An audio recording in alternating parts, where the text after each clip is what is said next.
and you thought there was nothing left for you to do with your night. The Revolver podcast, Mama Hot Flash, crew is hot, always doing you right. With a fresh take on gaming weekly, PCs, consoles, and handhelds. Bump what you heard since birth on this earth. We know that the future belongs to the nerds. Revolver Live. What you say? Revolver Live every Sunday at 6, bringing that gaming magic to your life. Doing it live on Twitch to show that you don't want to miss. Be sure to subscribe. Crack yourself a brew. If at work or you who, now you can join the crew for the ride. Xbox, mobile, and hot topics around the nation. To gaming rigs, headsets, hardware, and PlayStation. Shout out to Joe. Can't you see him glow? Token brother brought the flow. Now it's time for the show. Let's go.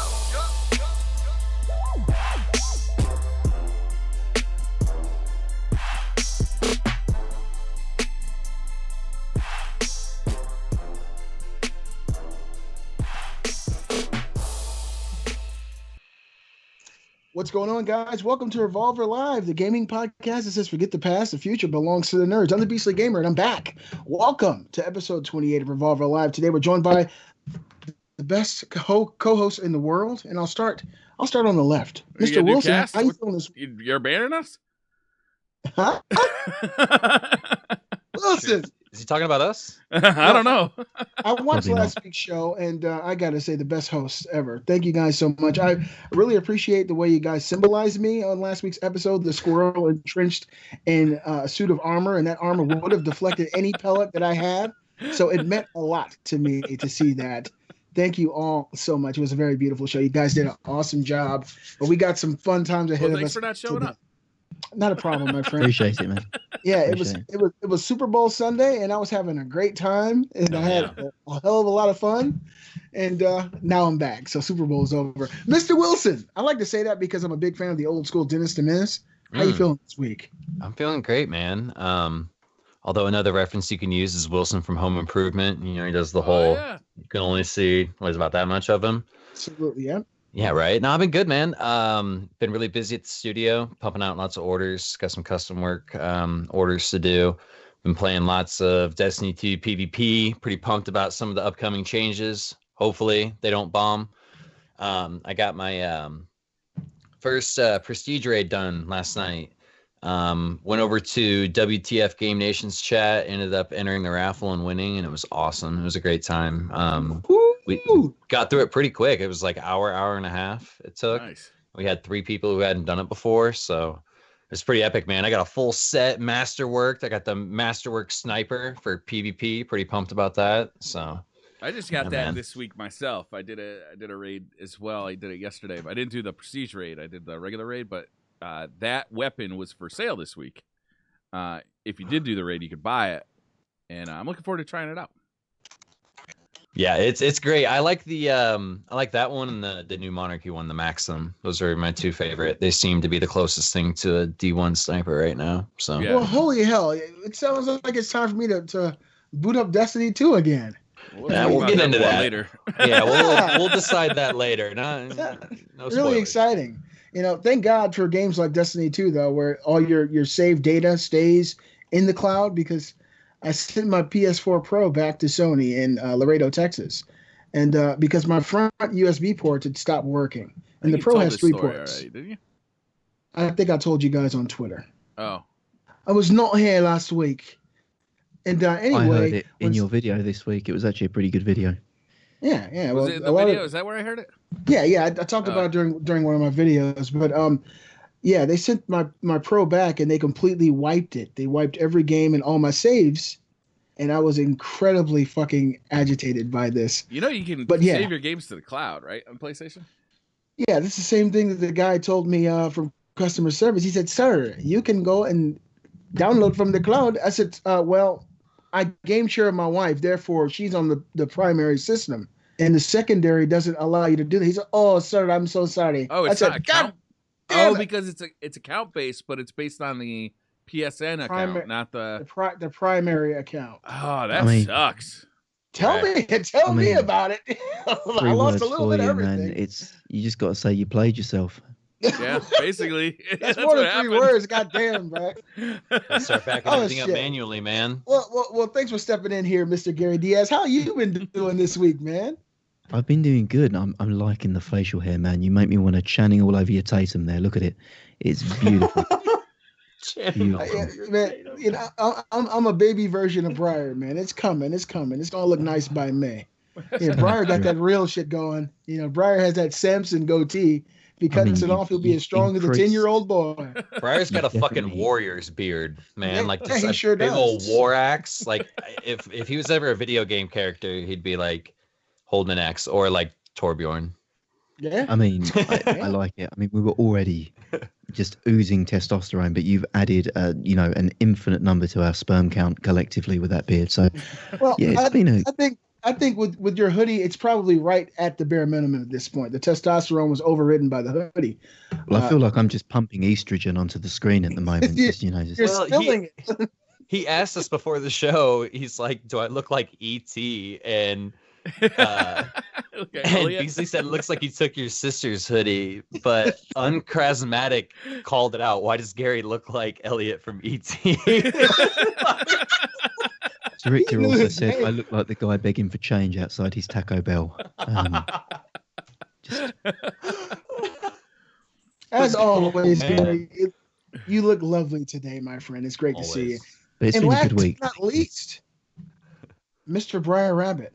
How you feeling, sir? Other than that big swinging dick of a beard, how are you feeling this week? I'm doing great, man. I've been having a lot of fun this week playing some Destiny. We were playing a little bit of PUBG right before the show started. I'm going to be honest with you. We played about 2 or 3 hours of PUBG. I didn't want it to end. I like that game. As soon as I start playing it, man, it's hooked right into me. Like the all or nothing nature of that game is just so fun to me. We meet up a half hour before the show every Sunday, and I think we met up 5 minutes late this time. That's about how to the wire we pushed it for our guys. One more jump. It was a very strange circumstance. Normally, I come in about 5 minutes after you guys, and I got here today on time, and I looked inside of our window where we meet up, and there was no one there. And I was like, "Oh, is today Sunday?" And so I sent Briar an invite. I was like, "What the hell's happening?" But I'm very, very happy to see you. You would have known guys. if you were at our Twitter DMs. Yeah. Well, you would have known exactly what was happening. Gerald of Rivera told me to not fuck with Twitter today and follow him around and save ass and smash ass. And I've been having a hell of a lot of fun playing The Witcher 3. As you guys know, I'm about 80 hours in now, and it's a very special thing. Man, I'm only level 21, and I mean I've been doing everything. I'm trying to. That game, I'm you trying level to up slow in that game. Yeah, I mean I'm doing every mission. I'm doing every where you go and find like the Witcher gear. I'm doing all that stuff. Side missions. I'm not doing the primaries. I'm doing everything that I can do until I have to do story missions. That's because what I want to was doing, experience basically. I didn't want the game to end, so I just I basically stopped doing the main quest and just focused on every little question mark, every hunt, monster hunt, everything. I just didn't want it to end. That's exactly what. Plus, if you sit there and listen to all the dialogue, I mean, there's probably 40 hours of dialogue in that. You got that right. My God. Sometimes I think I finished that game with all the DLC still in the 20s. I don't think I ever hit the 30s. As far as that goes, I don't think I did. I'd have to look again, but.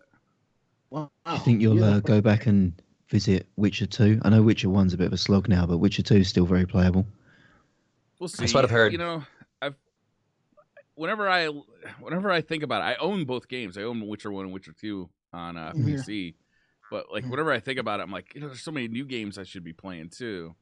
It's hard to go back for me, just time wise. So it sounds like you guys are kind of stepped. I bought it, still haven't played it. Monster Hunter, you guys not playing that anymore? No, because it sounds like you guys have been playing PUBG and Destiny. Is Monster Hunter kind of fizzling out? I'm playing Monster Hunter. It's my bedtime game because obviously I play it in bed. I'm about 60 hours into Monster Hunter. It's just comfort food for me. Oh, wow. Okay. Well, that's very great to hear. I guess when everybody wants to get back into it and maybe 200 hours from now when I'm done with The Witcher, we can go in there and fuck around a little bit. For the people who are new to the show, Revolver Live is a gaming podcast with 6 revolving topics. You can be a part of the show by submitting your topics for consideration at revolvergamescast@gmail.com. That's revolvergamescast@gmail.com. We go live every Sunday at 6 o'clock p.m. Eastern at twitch.tv/BriarRabbit.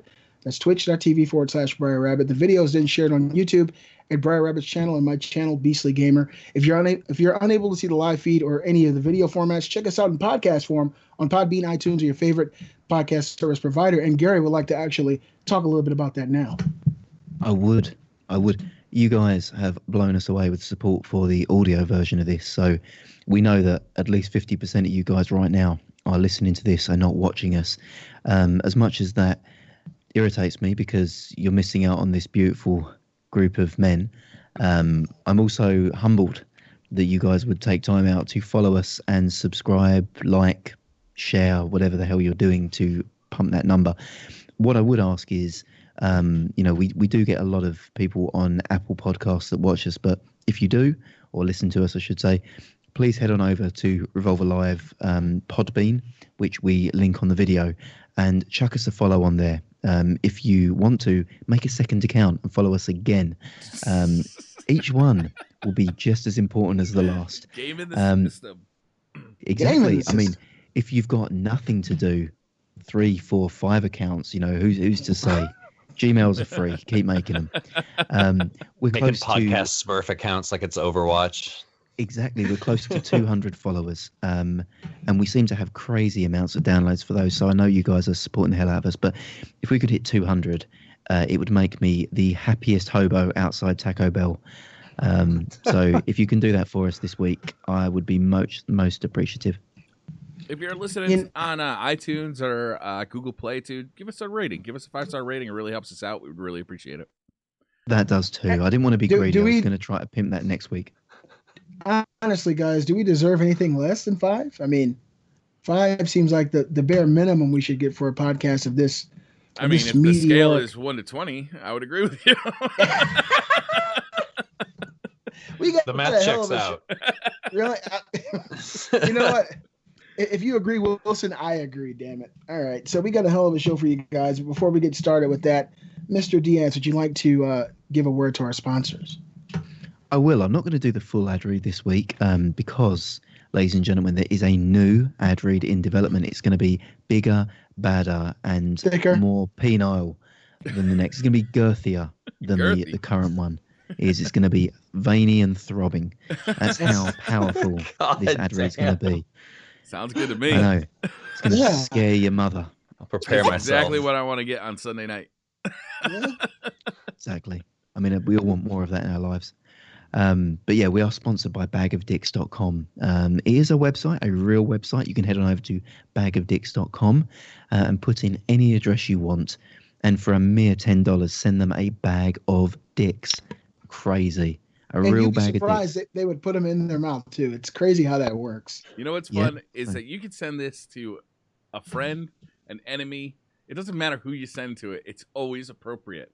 Your friend opens this up, and he's going to laugh hysterically. Your enemy opens it up, he's going to be like, who sent me a fucking bag of dicks? As they start eating them.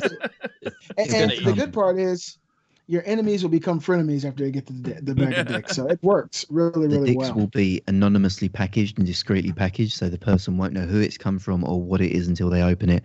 And using code Revolver Live, that's one word, Revolver Live, will save you 20%. So head on over to Bag of Dicks, send them to anyone, as Briar said, and save yourself 20% Revolver Live. And stay tuned next week for the brand new throbbing ad read, which will be premiering next week.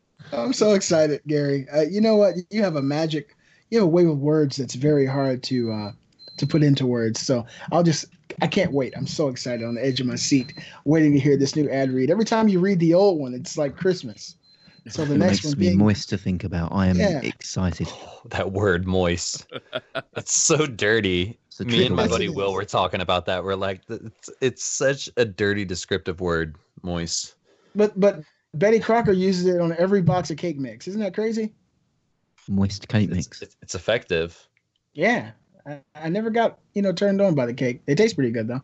We got some really, really great topics this week. Mine were actually submitted by Kate, my lady who's watching us in the living room. I love that idea, Beasley. It's doing like a whole show just of topics submitted by our significant others. Yeah. I think is a hilarious idea for a show.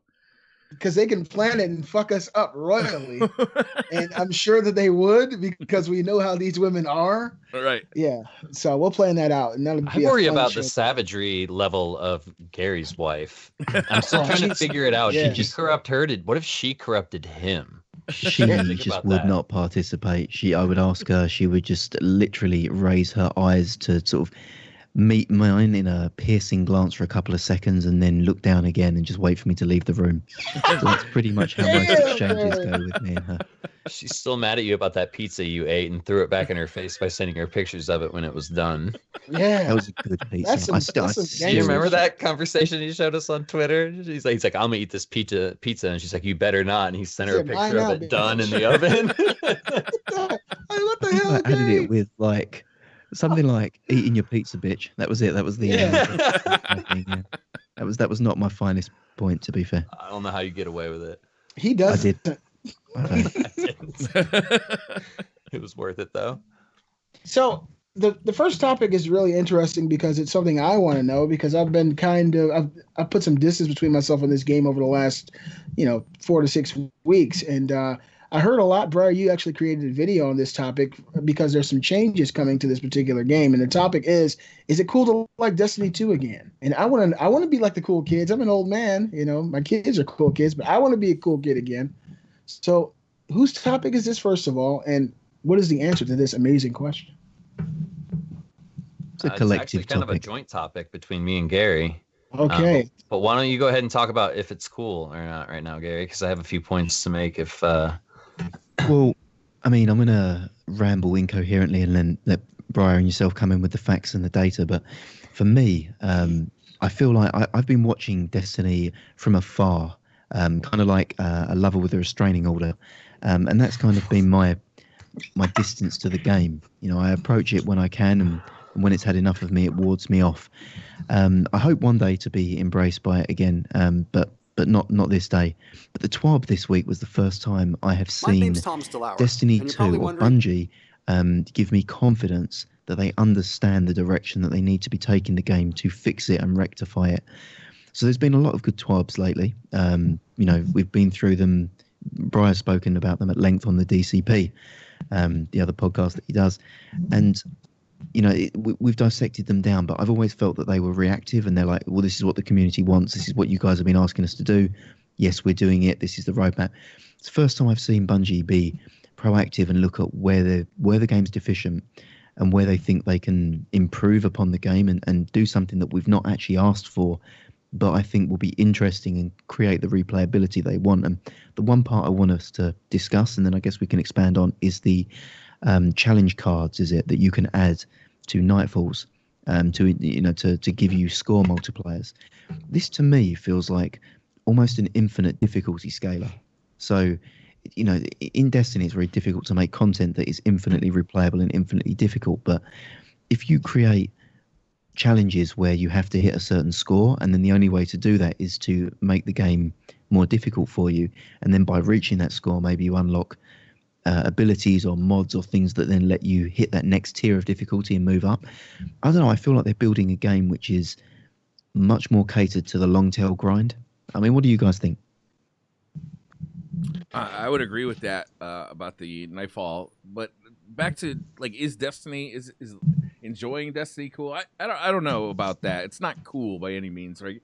Right. If you go on Twitter right now, if you watch YouTube videos, definitely the people who are getting the most views, the people who are getting the most interaction are the people who are hating, right? It's always kind of that way, right? It's always more fun to throw shade because you can make a comedic value out of it. It's somehow it's more entertaining to watch somebody hate on something than somebody who's really supportive about something, right? It's hard to be as entertaining when you're really complimentary, if that makes sense. Totally.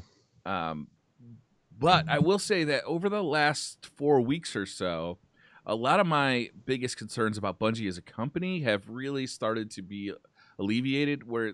Whereas when I was watching them in November and December of 2017, what I was watching was a company that didn't seem to really get the fact that why they were making their fans upset. with the way the Eververse was designed and where the game kind of had all these, I think I said in my video, like blinking red arrows like pointing at the Eververse store from every direction. When I look at the way they're talking now, and they're being much more communicative than they had been in the past, and when I look at the changes that they've made to recent events, like the upcoming Crimson Days event and the Iron Banner event that we just had, they're much more friendly events. They have much more gear and loot in them that you can earn as opposed to buy. And in the way they're talking about the future of the game and keeping the game fun as opposed to keeping to the original vision, these things really get me excited for the future of Destiny 2 and have alleviated some of the anger I had for Bungie themselves.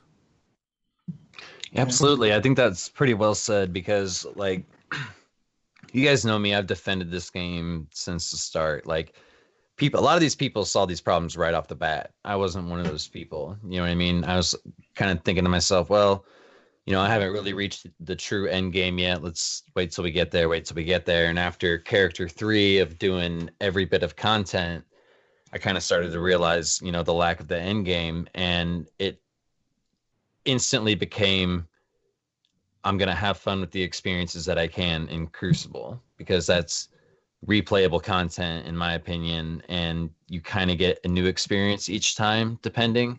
And I moved back over to console because of the player base on PC, and I met up with some old friends, and we've just been having an absolute blast in the Crucible, man. Just teaming up, having fun. We were getting our Legend of Acreus shotgun and stuff like that, being super toxic as much as we can with the Acreus, and just having a great time and knowing that like good changes are coming. I mean, in a nutshell, we've got, I'd say, compared to the other updates, a pretty mediocre one coming in February. That's kind of and then the one in March is going to have like class ability and weapon balance, exotic tuning, Crucible sandbox changes. There's going to be a lot of really cool stuff that's coming in March, at the end of March, and that one's on my birthday, so I'm pretty stoked about that. But Briar, I think you nailed it on the head when you said that they're kind of starting to win back a little bit of my trust. Like, we'll see how they implement it and if they can deliver the way. There's still some more details we need to know. I don't want to just hear Crucible sandbox changes. I'm assuming once we get closer to that, we'll know hopefully exactly what all those changes are. And I'm hoping that it's a very lengthy spreadsheet of changes. I got a quick question, and it's not nearly as deep as the information you guys laid out, but the Eververse is a big issue with Destiny 2. And yes. Briar, you mentioned that now there are certain things that you can win actually in events versus buying them. Have any of the items from the Eververse become available in other aspects of the game, or do you still have to go to the Eververse to get them? So the types of items that used to be solely locked to Eververse have now begun showing up as earnable items in game, like exotic ghosts, exotic sparrows, that kind of thing. So ships, when the game launched, ships, sparrows, ghosts, completely locked behind the Eververse Trading Company. Now, within the last month or so, these things have started showing up as rewards for Iron Banner. There'll be rewards for Crimson Days. They added new rewards like exotic ghost to the raid. So like in Destiny 1, when you did Vault of Glass right at the get-go, Vault of Glass, you could get a sparrow, the best sparrow in the game. You could get you could get exotic weapon, obviously, and you could get a ship and it was the only way to get that ship. So you had to earn these things, and they were badges of honor, as opposed to buying something and just showing off something that you bought and paid for. So to me, it's much more meaningful to have something that I earned by doing something really cool, like the Vault of Glass ship showing up in orbit, and everybody's like, "Oh, damn, where'd you get that ship?" And I can tell them, we beat the Vault of Glass. Yeah. All right. So, I mean, from what it sounds like, Bungie is listening, and your confidence is definitely up there. Are you guys still optimistic about the future, or do you still feel more defensive about what's going on now? I feel like I'm more optimistic now than I ever was. I feel like I had no hope whatsoever going into. I'm cautiously optimistic. End of last year. I mean, there's some talk in chat as well around Monster Hunter World being maybe a catalyst for Bungie to realize that their community is not as sticky as they thought it might be, and that their player base could transition very quickly if there was another game that scratched that itch. I think that's probably not the sole reason that we're seeing more communication from Bungie, but I think it has to have lit a bit of a fire under their backsides to say, really? Well, you've got lots of games on the horizon this year that we don't even know about that could fit that looter shooter or long tail game as a service tag. And if Monster Hunter, which is effectively not really a game as service, it's just a grindy game, one of the first ones we've had for a long time, has dragged so much of the Destiny community away, then what would a game like Borderlands 3 do if it was announced this year? Great point. So, You had to drop Borderlands 3. I was just going to say, there's no way another game's going to come out this year that we don't know about that's a first-person looter shooter. You had to say Borderlands 3. I mean, we've got Anthem starting next year, and I don't think Anthem's going to do it, man. I think that game's going to tank so fucking hard, and I think that's way too early to predict that. But I think that game, if you're going to go into a third-person game looking for it to satiate your appetite from Destiny, ain't gonna happen, dude. I'll tell you why. Because it's a third-person game. I don't like third-person games as much as I like first-person games. Like, no doubt about it, especially in PvP. And I don't even know if Anthem's planning on having PvP. But if it doesn't, then that's another reason it won't be as good as Destiny to me. Yeah. I mean, we've not spoken about it at all, and I think it's maybe another topic to come up. But Halo 6, there's rumblings of Halo 6 this year. Ooh. And Halo 6 could get it right. I mean, Halo 5's massively changed what they put out. And the PvP is huge now. Like, it's a great I enjoyed game. Halo 5. I got it when it released, and I had a blast. I thought that was really cool, the aspect where you'd load into a PvP match, and there'd be PvE enemies, and it would be like an objective for bonus points. So there was a reason to go after those enemies instead of just avoid them and do the PvP. Microsoft's got to be looking at what's hot in games and games as a service, and Halo's one of their biggest franchise. People love the franchise. No reason that couldn't have an element of loot to grind or equipment to grind. For me, just off the games you guys just mentioned, the only one to me that honestly I feel could do it would be Borderlands 3. Anthem is going to be, I think it's going to carve out its own niche. And of course, Halo is an exclusive to the Xbox community, but Anthem being a kind of a multi-plat experience would be fun. But like you guys said, first person versus third, I really don't think a third person, in my opinion, would be able to compete. But I don't see any of those games being like a Destiny killer, right? I think all Borderlands of them have could. potential. See, I don't think so. I think all of them have potential to take a certain portion of the Destiny community and grab their attention, possibly long term. Borderlands, they don't do PvP. They just don't do it, right? I don't really see that changing in Borderlands 3. I mean, if they want to keep the flavor that is Borderlands with its over-the-top weapons and very few hit scan weapons, that's not great for PvP. But they could definitely siphon off a lot of the PvE community. Same with Anthem. All of them. Like Gary says, Halo could definitely siphon off a significant portion of the PvP community. I think Fortnite already has. So, I don't think there's going to be this one game that drops that just every Destiny player is like, oh, that's better, I'm going there. I think it's going to be, a chunk from here, a chunk from there, a chunk from here. And if Destiny fans are still as unhappy as they have been for the last 6 months, it's going to be a pretty easy process for these games to come in. Yeah. Well, I think Justin said it best in chat. Destiny's killer is itself. And I've said it for years, man. The only thing that can kill Destiny is Destiny, dude. And it's sad, but it's true. But I'm cautiously optimistic about these changes coming. I want them to be some of the greatest changes that this game needs. And I hate to say it, but to revert it closer to the experience that we had in Destiny 1, at least for PvP, and then give more people stuff to grind for in PvE. That's like with the Nightfall specific loot that's coming out. That's going to be awesome. That means I'm going to be doing my Nightfall more than 3 times a week going after that loot. Right? Isn't that cool? That's awesome. It's going to be cool. Hey, man, it's just Nightfall this week. Let's grind the shit out of it on this character and get the armor. Let's grind it down on the next one and get the armor. You know what I mean? I hope we did that stuff all the time. I hope they have that weapon that everybody's like, oh god damn, I need this. Now we have to grind this for the entire day. Yeah, and like I can you bring up Grass Malik, that's a perfect example. I remember grinding the shit out of that with you on stream. We were having drinks. We were pretty tipsy by the end of the stream too, Fucking because you A. just get carried. Yeah, dude, it was a good time, man. There's just so much shit on the floor. I remember there were so many engrams and stuff that we couldn't pick up anymore. And as boring as that sounds, killing Omnigul over and over again, you eventually just get into autopilot mode and it's just hanging out with friends, like talking shit, you know what I mean? And it's a really good time. And same thing with Archon's Forge. I remember we spent like 5 hours in there one night, and like we took a picture or something on Twitter and we were like, feel sorry for the guy that's got to clean that up. Like there was just What were we looking for? Was it the sniper rifle? I think it was the sniper rifle. Or the but fusion not rifle. forgotten and Saladin's Saladin's Vigil. Vigil. And then at that point, we might have even been looking just for some overall light level upgrades at Could that be, point. right. Yeah, but because that was right when we started getting access to it. What were you guys drinking? Beer. That's the best Whatever question. had alcohol in it. I'm a beer guy. Whatever had alcohol in it. But no, like I miss that stuff and I'm hoping that there's more of it coming. But like the cautious side of me is like, you know, I've said it a long time. I want to see these guys take big chances and not tiptoe around the solution. I want them to just flood it with fun. Make the Crucible. I mean, I'm not saying break the shit out of it to where it's not fun, but like some things need to be broken to make it interesting from time to time. And you can change it. You can know it's broken and change it and make something else broken and freshen up the Crucible.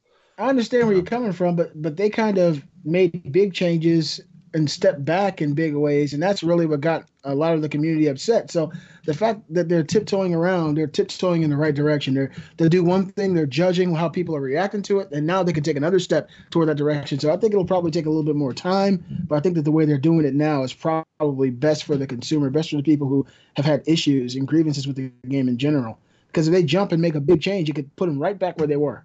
It could, but like it doesn't. Like I say, make a big change as far as like number values, like damage values in Crucible. These are all things that could be tweaked. These are all just number values. You know, maybe the number value for a grenade is 10. Let's bump it up to 12 or whatever, or give it back to us sooner. Keep it the same, but give it back to us sooner. We want these MVP plays. You know what I mean? Like we want to see people have those hero moments that. 3v1, hey guys, don't stress. I got this. I got my 1,000-yard stay. Briar, Rabbit, you know and I mean? Wilson. Like, you know, or like I'm a firm believer too that like we as the players are to blame for a lot of these changes. Oh, we want more primary gunfights. We'll have 2 primaries. No, I'm not going to say that there's not some sort of a disconnect between what we wanted and what they thought we wanted and what we got, because there definitely was. But we want more primaries. Have 2. People spam grenades too much. Now you barely get any. I'm tired of getting killed by overpowered supers. Now just hit them with energy weapons and they die as quickly as if they're not in a super. I'm tired of getting sniped all the time. I'm tired of shotguns. Make them power weapons. Barely give them any of them. You know, we wanted this stuff, but we didn't, in my opinion, do a good enough job of explaining why we wanted this stuff. We just told them what we wanted, and then they made up their own mind of this is what they want. We're going to put it in the second game, and we're going to try to make it a more balanced experience, and it backfired. That's a big change. But I also feel like with some tweaks, I feel like PvP is what I like. I do like the primary gunfights. I do too. I do like the fact that, yeah, you can get a sniper, you can get a shotgun, but you can't spend the whole game running around with it. I do like that. I do want a faster time to kill, because I think it would make for more hero plays and stuff like that. And like you could actually kill 2 people when you just like ran up on them. Right. Yeah. But I do like the balance, right? I feel like there's this conversation right now that balance is boring. I see it in chat right now. Balance is boring. All throughout Destiny 1's life, I wanted more balance, right? I wanted we have this amazing game where we have all these fucking weapons, and throughout Destiny 1's lifetime, it was like there's 2 of them that were good in the Crucible at any point in time. Right now, you can go into the Crucible, at least on PC. This is where most of my experience comes from, and I think it's different on PS4 and Xbox. But on PC, I can get in there with an auto rifle. I can get in there with a scout rifle. I can get in there with a hand cannon. I can get in there with some machine gun. I can get in there with just about any weapon. I think the pulse, Darkest Before, I think, is a great pulse rifle, actually. So I don't think there's a weapon type that I can't go into the Crucible with and not have fun with. I mean, your personal preferences may vary, but I don't think it's a balance issue. I think it's a fun issue. Yeah, I think you onto make a good point. That's a good yeah, I point. think you're onto something there. I mean, my take on it is that you need to. Well, Wilson's probably in a better position to say it. I think you need to spend more time on console playing Destiny because I feel like the lion's share of the players are on console. If you add up Xbox and PlayStation, they're probably 90% of the PvP community. I mean, in Trials, it is 90% of the people that play Trials are on console. And from everything that I've seen watching streams, and I have not played console since the PC launch, so I'm part of the problem. Everything that I've seen on streams, the console looks awful. Like the meta, the sandbox, everything about console PvP to me looks boring. And it's everything that I disliked about console PvP. You know, Mida laning, Uriel's laning, Last Hope spamming up close. Like really, you know, and the fact that it is just pure team shot. Like it's people shooting down lanes with. You don't see that on PC. And without, you know, blowing my own trumpet, you guys have played with me enough that I will frequently have games where I'll be in, you know, the KD will be in the teens, the 20s, frequently, like game after game after game. I don't play with my team. You guys never see me. Like I'm constantly around doing my own thing, having gunfights, and I feel like I personally play with hand cannons, but I feel like I can take a pulse, hand cannon, auto, in on PC. I imagine I probably couldn't do the same on console, and that's where the disconnect is, that the majority of the players are having the worst experience. You can. It's just that people know what's effective. You know what I mean? So kind of to get back to Briar's point of I don't think balance is boring. I think it'd be cool. I think a good place to start and where they are starting is that they're going to give us more power. I think that's a good place to start. I think shotguns are in a fantastic spot already. Fusions feel really good. Snipers, the flinch is completely fucked on them, but I still have fun with it anyway. But I mean, you should feel powerful with it if it's a powerful weapon. I want to keep the double primary system. I just want to see more power ammo. Maybe make it to where if you're next to your friend and he pulls it, you get half as much or something. I don't know. Maybe just as much. I don't know. I want to see more changes with that. But I think make a very... The thing that scares me, though, Wilson, is that I don't want to see it in a spot where I load into a Trials of Osiris match and I walk around a corner and there's 4 fucking snipers just staring at that corner, right? That was a fucking boring meta to me. I know a lot of people who were high skill with snipers found it fun, but for me, it just felt like I couldn't fucking move on like any part of the map that had a sniper lane. Like I couldn't go anywhere near it, and it just it was really boring to me. I think you could put safeguards in, like not being able to res snipe. You know, that sucks. That's frustrating. As fun as it was, oh, let me tell you, it was fun baiting people out and setting the timer back another 7 seconds. I'm just padding that super. But I think you make a good point, Briar. Maybe map design has a lot to do with that because there would be some really nightmarish maps in a sniper meta. They're on some of those maps. But I think Gary made a really good point about the difference between PC and console. And I don't know how you guys feel about this, but do you guys feel that they need to start balancing these sandboxes separately? Because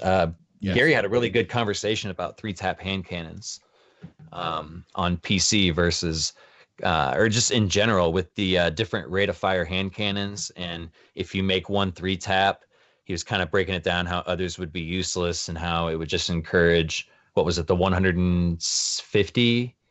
Well, the better devils would be the only hand cannon that got you. If you made that a 3-tap, why would you use the quicker one that's a 3? But I guess unless the quicker one was also a 3-tap, then why would you use the better devils? That discounts that. And then the slow hand cannons, they're currently a 3-tap. So unless you make them a 2-tap, they're garbage now. So that completely breaks everything there. And also 4-tap hand cannons on PC don't feel slow. On console, they're inaccurate. You usually 5-tap. You rarely 4-tap. On PC, you rarely 5-tap, you always 4-tap, unless you're a bad aim. We've spent a long time talking about Destiny. I'd like to get BC in on the conversation, but all I'll say is that from my own selfish requirements, I'd say again that we who are enjoying the game are probably in the minority of players, and for the greater good, we're probably going to end up with a lesser version of Destiny, but then the majority of people will probably have a better version. I think Destiny, the real problem is that the console version of Destiny isn't very good. I think they fucked up. Like I straight up, I think they fucked it up. As it doesn't feel nearly like just aiming a gun and shooting a gun doesn't feel as good in Destiny 2 on a PlayStation as it does on PC with a controller, right? It's like, we know that because we've played both. Also, it doesn't feel as good as Destiny 1. Like, hand cannons are... I never see anybody using a hand cannon on PlayStation. Like, I just don't see it. No. You were asking me when I was streaming. So hard to do. Yeah. Briar was like, does anyone use a hand cannon on console? And I was like, I know, dude. This is like... I wasn't asking you like I wasn't asking you like to make fun of anything. I was just curious because I hadn't played on PlayStation in months. So I was just really honestly curious. And you just don't see it. Like it's not out there. It's not as good a game as it is on PC. So like when I'm out there having a blast on PC and then I watch gameplay on PS4, I'm like, the characters appear to move slower. Yep. The aiming feels worse. Like the guns aren't as accurate, and everybody is literally just holding dicks and aiming down lanes with Mida or with Uriels. It's like that's all I see. I got a question for you guys, and maybe you guys can delve deep and tell me why you think it is the case. But I'm looking at VG charts, and I'm looking at the sales of Destiny 2 on PC versus the consoles. And it's very, very low, and it's disturbingly low for me. I would have thought that they would have done extremely well on PC. What is the reason that this game didn't sell on PC? Because it came out on console only first, and a lot of people have friends who have been console gamers their whole life. They met their friends on console. They established their clan on console, and they want to stay where the majority of their friends are. And especially in Destiny 2, that's probably the most important it's ever been right now because of the clangrams. You know what I mean? That you get the clan engrams. Just for people who are listening, 270,000 total sales on PC total, and 5.9 million total sales on PS4 alone. So that's just astronomical. I would have never thought that. I would have thought that it would have sold more than that. But you have a great point. You know, the stuff that I've built and the characters that I've built, I wouldn't want to start over again and leave them behind. It's, you know, you're clashing between two different worlds, and unless you're willing to 100% go all in for one, it's hard to let the other one go. Yeah, PC also launched right at the moment where the Destiny community was getting the most mad too. You know, like a month after. It really became apparent that there was no end game. That this game was not developed for fans of Destiny, but for, you know, brand new players, brand new, much more casual players. And then, you know, like the whole life cycle, or the whole cycle of like PC launch to Christmas was just filled with fucking toxicity. And I put it out there too. I mean, I was fucking mad about what they were doing to the game I love. I was fucking mad. Yeah, I could tell. I was there. I mean, people take it personal when like it goes much further than friends. I mean, I've made people that I consider family. You guys met through Destiny, you know. A lot of the guys from Tower Life, Resolute, I'm extremely close with and have their personal phone numbers, you know what I mean? And when you take the watering hole away from the buffalo herd that likes to, you know, chill there, they get a little restless, so to speak. You know what I mean? And you can always go play other games. I get it. But like, dude, there's nothing better than you and 5 other your buddies going in to stomp out a raid or stomp out the Crucible or whatever it is that you guys want to do, and just forget about the bullshit of life for the day. And from the perspective of a PC gamer, predominantly PC gamer, PC gamers have higher expectations and less tolerance. I'm speaking from a generalization, but a good example of that is James Duggan on Fireteam Chat, the IGN guy, PC guy. He came into Destiny with Destiny 2 being a competitive PC gamer. Played it, got his full Trials armor, and said that he is never going to touch the PvP again. Full stop, because of the inconsistencies in it. It doesn't matter how it plays, doesn't matter what it does. The game's burnt him. It's inconsistent. There's disconnects. The server, the networking's bad. The lag's bad. He'd rather play a game that rewards his skill and ability, like Rainbow Six Siege, Counter-Strike, or Overwatch. And that's what he just said. And I think a lot of PC players who aren't Destiny fans came in, tried it, played it, and went, I'll play something where people don't teleport around the screen. We're used to that. Like, we've had that. It's kind of, we tolerate it as a part of the game. But yeah, PC gamers who've come in from Overwatch and thought, yeah, I'll try Destiny, looked at it and gone, nah. It's never played it again. It's funny that you mentioned that we get used to it because when I'm streaming, I got a hotkey for the X-Files music anytime somebody does some laggy ass shit and teleports all over the map. So, that is fucking brilliant. What's that? You know what I mean? Like, and it's perfect. You know, you just fucking laugh it off nowadays. Like, until you're on your 7th game of Trials and get a little angry then, huh, Wilson? Don't think I forgot you. All right. Blinking Titans don't exist. All right. Oh yes, they do. It's not in the lore. But, I mean, from one genre from a game that people dislike to a whole genre of games that people dislike, I think maybe we can move on to our second topic. What do we think? Seems a little early to me. I mean, we only put about 45 minutes into Destiny. 45 minutes in Destiny? Man. Well, I don't want to jump the gun here. This is a short topic, actually. It's just one that I want to get you guys' takes on because we've never spoken about this particular topic. But I recently discovered a genre, and it does it for me. And I want to know if you guys, if it grinds your gears or if it strokes your pole, which of the two. And that is walking sims.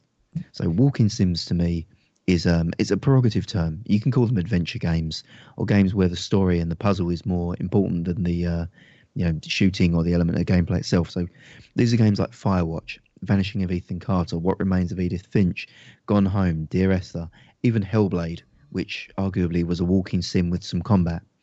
You walk forward, you did a fight, you solved a puzzle, you walk forward, you did a fight.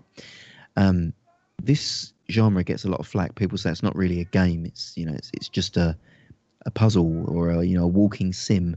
But it's something that I really like because I find that stories are more poignant. And I get more out of them. I leave that game and I feel emotionally moved by it, or there's something that's happened. Do you guys play them? Do you guys like them? Do you guys not like them? Why? Well, I'll go first because mine is kind of short. I've only played 2 of the games you mentioned. I beat The Vanishing of Ethan Carter, and I love that game. And it was very slow, but it was very deep in story, and it had lots of twists and turns, and it was kind of like playing through a book. It's something I don't do very often, but I did enjoy it. I thought that what they tried to achieve and accomplish they had. Would I play those games? Like, would it be like one of my favorite genres? Probably not. I, like you guys, usually like to digest my games in a faster pace. I like to be able to move quickly. I'd like to be able to go where I want to go and not basically stroll through the woods.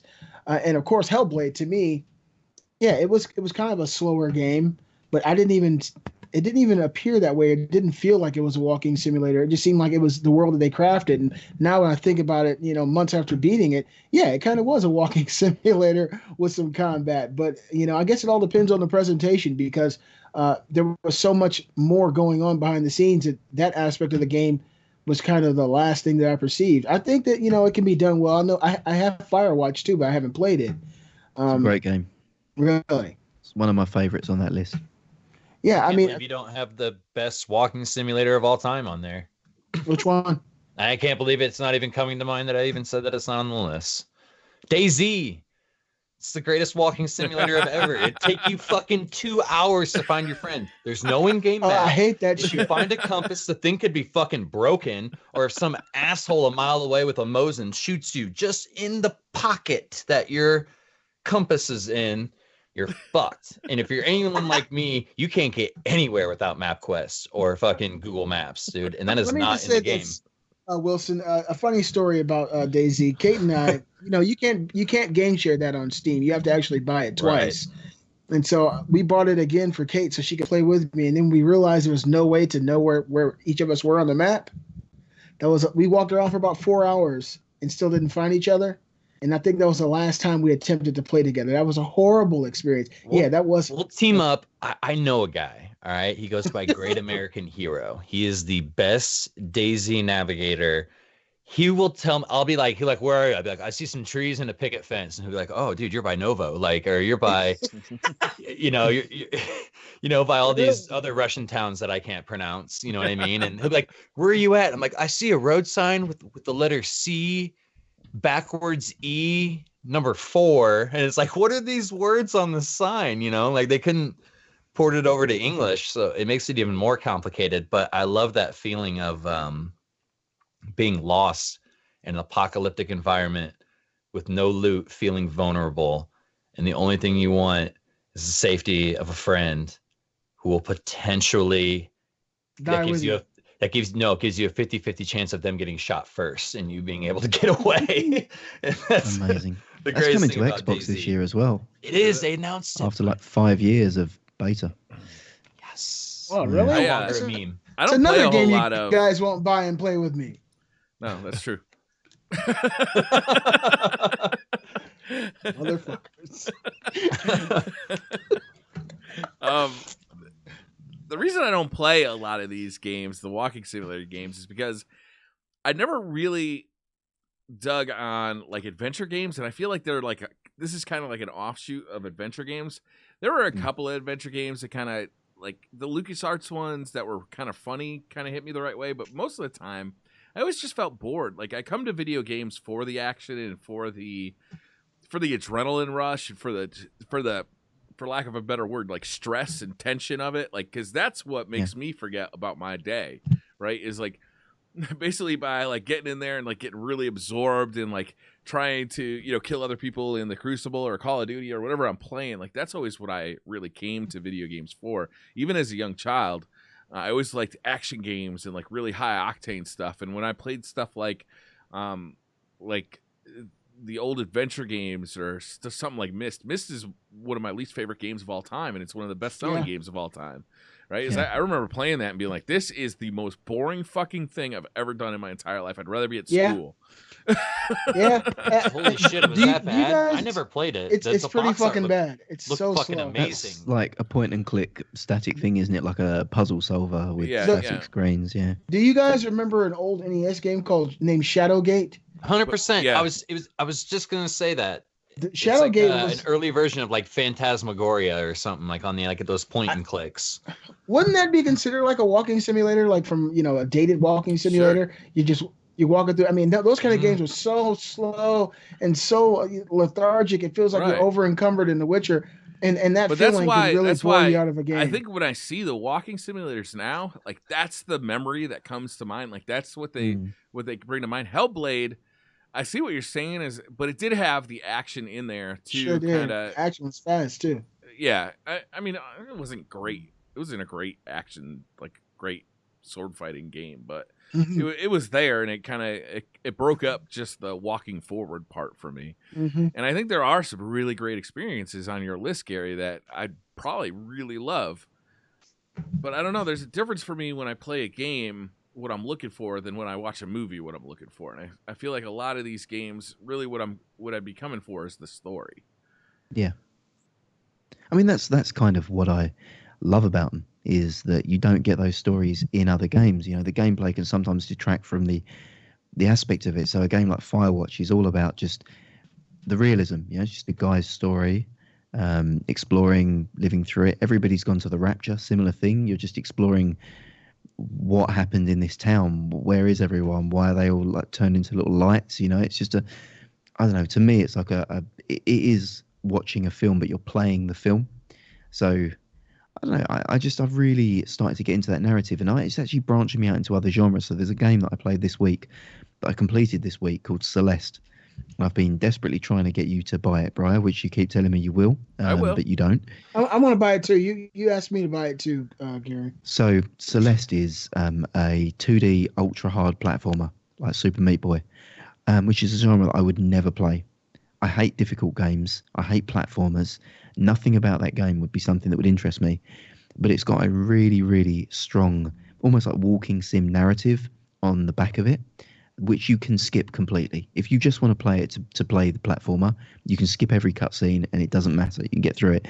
But for me, I was like struggle busting through these really difficult platformer levels just because I wanted to hear Madeline's story, who's the main character in the game, as she climbs the mountain Celeste. I just feel like, to me, the strong story drives me through these games, and that's what keeps me coming back. But I appreciate that not everyone's cup of tea, and I just wanted to see why you guys have strong feelings against them. No, I definitely don't think we have strong feelings against them, and we've all played them. But some are better than others, and I definitely play them again. When the time arises and it calls for it. But they're just not the first game I think we would go to. And I think that's pretty much what we're thinking here. But it's a great topic, Gary. I don't know. I liked the Celeste. I was watching KJ Hovey play the first, I guess you can say like the introduction to the game, and right off the bat, it's got the indie style graphics and stuff, and that's a big turnoff for a lot of people. But one thing I feel like a lot of those indie games do right, Gary, is tell an incredible story. Yeah. Like within the first 5 minutes, I wanted to know more about why she felt the need to climb the mountain. And, there was, I don't really want to give any spoilers away, but I mean, there's some cool stuff. There's a little bit of mysticism. There's lots of adventure. There's, in my opinion, a really good storyline there. And I feel like that's where those indie games really come in, as they carry weight in with their stories, in my opinion. Definitely. I think you can't fault an indie game for it. I feel like they have freedoms and creativity, and they can tackle messages that AAA studios are scared to approach. And I think relevant topics. Yeah, it's just really, really good. I mean, I've said it before. One of my favorite indie games. I'll just plug it again. It's Finding Paradise, which is a story, and they also did a game called A Bird Story. It's by Freebird Studios, which was Freebird. A Bird Story is there's no words in the game, and it's just a story about a boy finding this little pigeon like dove thing and raising it, and the game's told through a series of scenes of his life with this bird.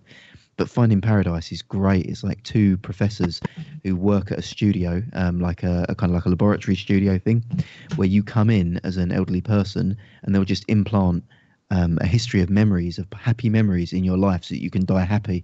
Like, terminally ill patients come in and they find paradise. It's so awesome. Emotionally touching. So they go into a memory that you had, and they recreate that memory to be a happy memory or like a positive memory, like Dream Doctors. So cool. I'd love to play a AAA version of that game, but you never see it. It has to be pixel art because, budget. Who's going to touch a story about terminal illness? Like, no one wants to do it. Yeah. It sounds like Except a great me, movie apparently. too. Yeah.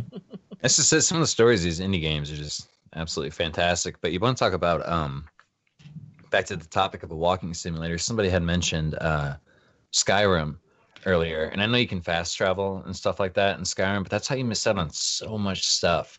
Like, you'd be running up a random mountain, and what are those guys that are kind of like, they're like cat people, Khajiits, I think they're called. Yeah, Khajiit will come running up to you, and all of a sudden, he's got this problem, he's got an issue, and you can proc a quest line. You can either choose to pursue it right then, like I do. You know what I mean? I'll be in the middle of something, somebody will run up to me, I need you to do this and that, and I'll drop exactly what I'm doing, go do that. Maybe get sidetracked when you find a cave on the way. And I love all that. You miss out on all that stuff if you fast travel between everything. And you always get those really awkward transitions where you fast travel all the time and the courier finds you right when you teleport into the game, and he's like, hey, I have a package for you or a letter for you. And it's always really, really startling. But I would consider that a walking simulator if you don't fast travel everywhere, but it's a walking simulator done right. Where so Skyrim, Fallout, all those. Yeah, from A to B, sometimes C pops up. You know what I mean? And you got to go do that, and you get back on track. That's a good way to do a walking simulator, because I have really bad ADD, and when they're throwing all these quests at me, I want to do them all. Instead of just going from A to B and having absolutely nothing happen in between. So. All right. So the next topic is highly contentious. And I'm anxious to hear everybody's thoughts on this. Washington State Senator Kevin Ranker to regulate loot boxes. So loot boxes have been in the news quite a bit over the last couple of weeks, and now a Washington senator is going to regulate them. Whose topic was this, and why don't you share your thoughts?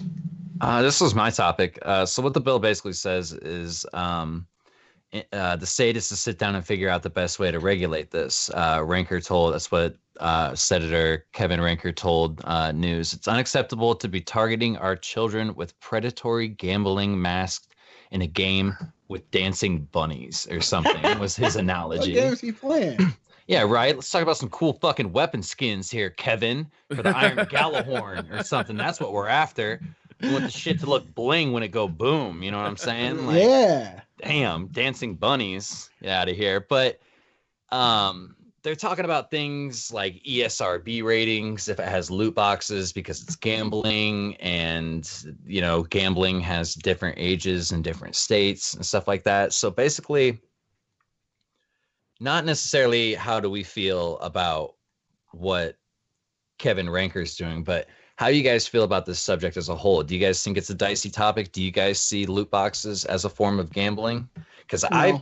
I personally do. And if you're spending money on it and there's a chance to do something or a chance to win, or you see an end goal that you want and you're paying money to have a chance to do it, I think that's the exact definition of I gambling. think it's the same as a personally. scratch-off ticket. And when you start, especially when you start getting into like the CS:GO economy or the PUBG economy, where you can actually resell this shit for real money, it's exactly like a scratch-off ticket.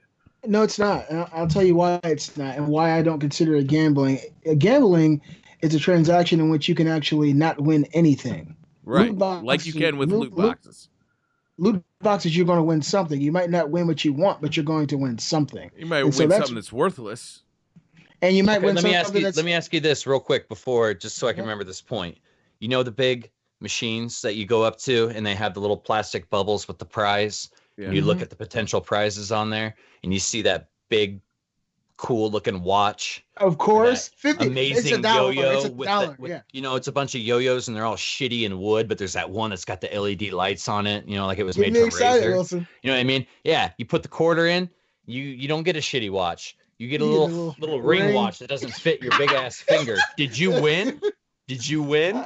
I guess no. But the thing is, that's a good analogy. I gotta remember that. And some guys, Gary could use that ring for something else. Now, check it out. It's a little bit too big. I've tried. To me, it's like you've already accepted the possibility at that point that you're going to get something less. With right, a loot like box. when you step up to a like a one-armed, what is it called? One-armed bandit. Yeah. Oh, I accept the fact that I'm going to lose, but I'm hoping to win. Yeah, but to me, that's the small thing that differentiates this from actual gambling.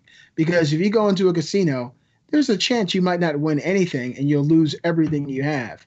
But a loot box, you might not win what you want, but you're going to win something every single time and probably get some good stuff along the way. So to me, it's a little bit different.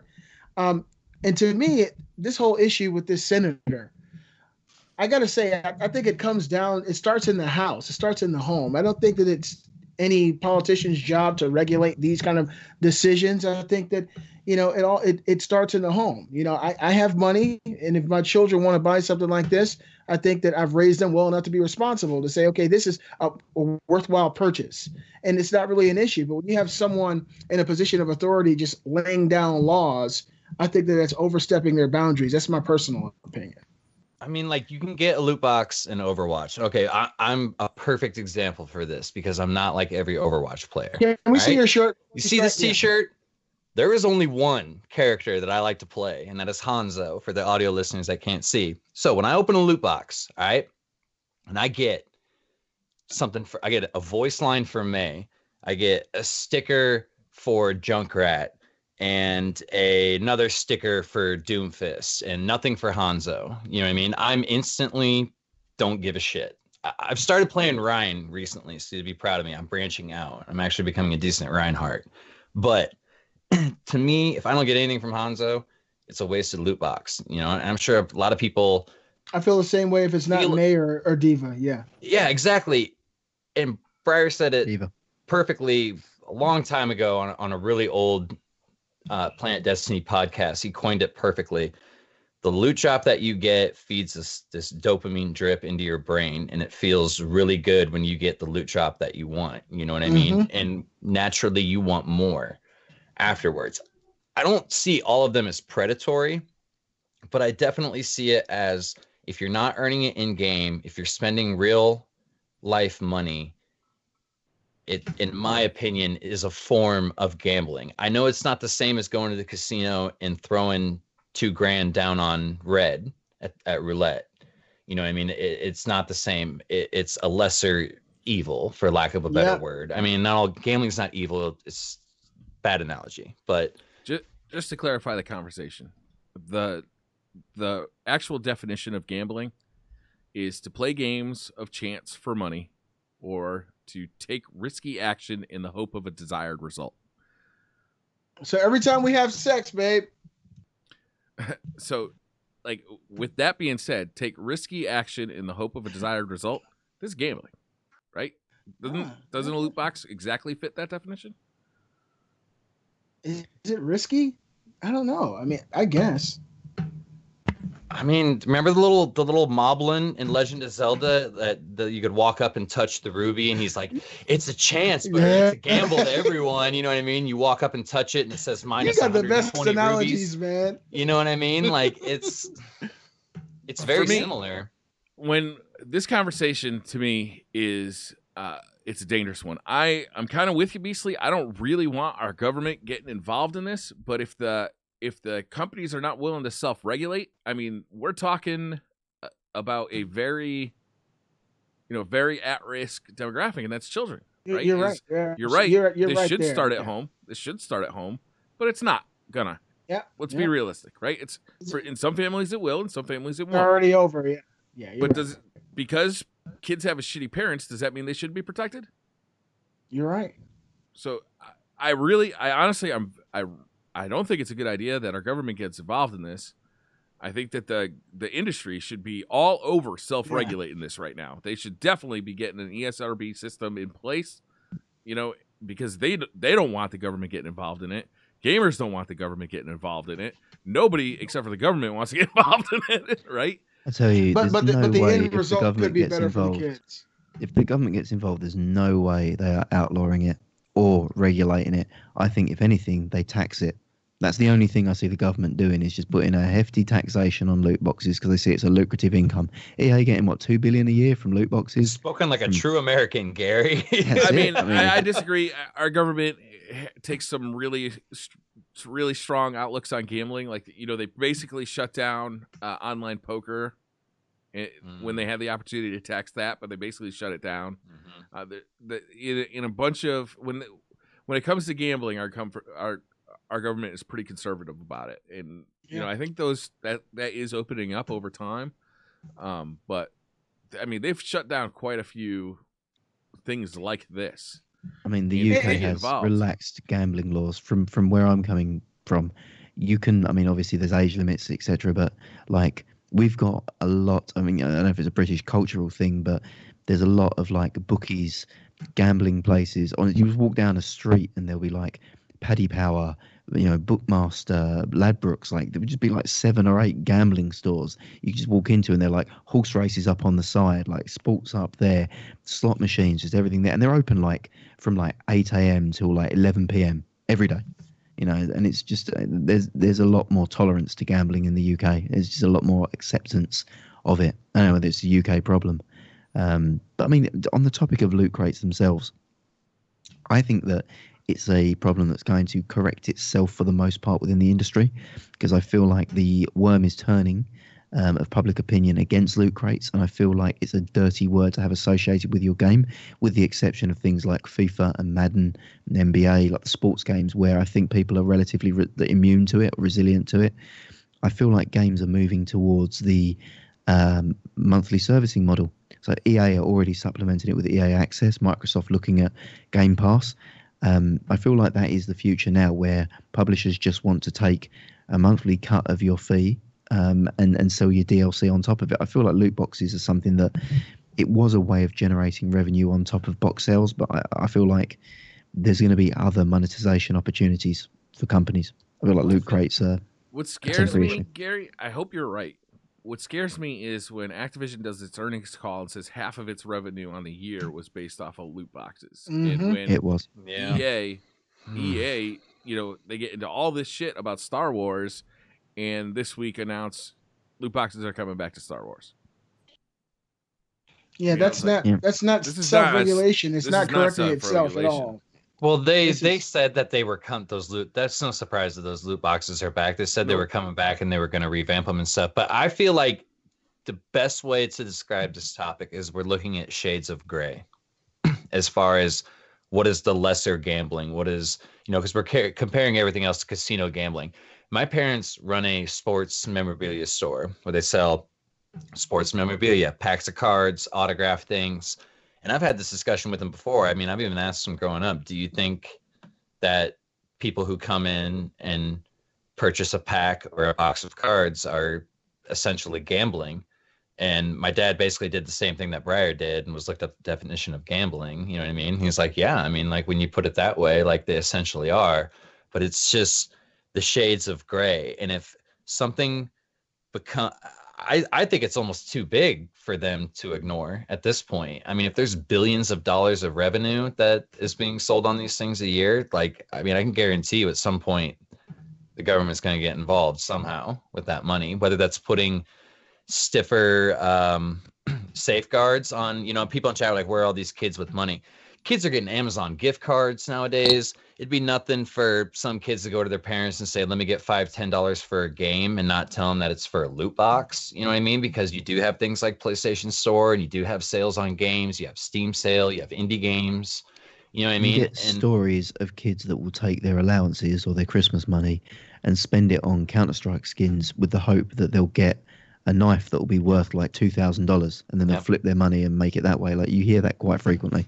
I think of that every time I open up a loot box in PUBG. I'm like, I'm gonna get that fucking pink dress, and I'm gonna sell the shit out of that thing, and I'm gonna buy everyone golf with friends. Everyone. Did you guys hear the story last week of the guy who makes money by flipping skins in Counter-Strike? He bought a skin for $30,000 and sold it for $64,000.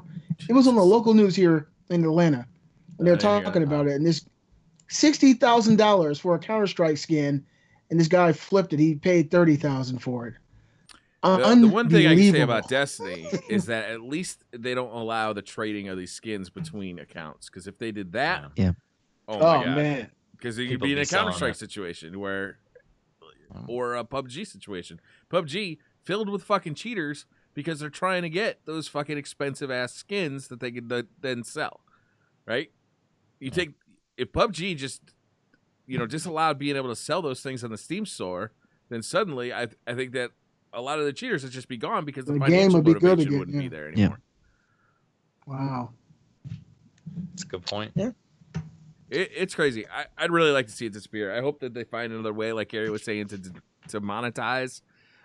If they want to do subscriptions, I think that's a wonderful thing to do. The way Xbox Live does it, the way EA Access does it, Nintendo's got like their new system coming online. I hope that ends up being the way.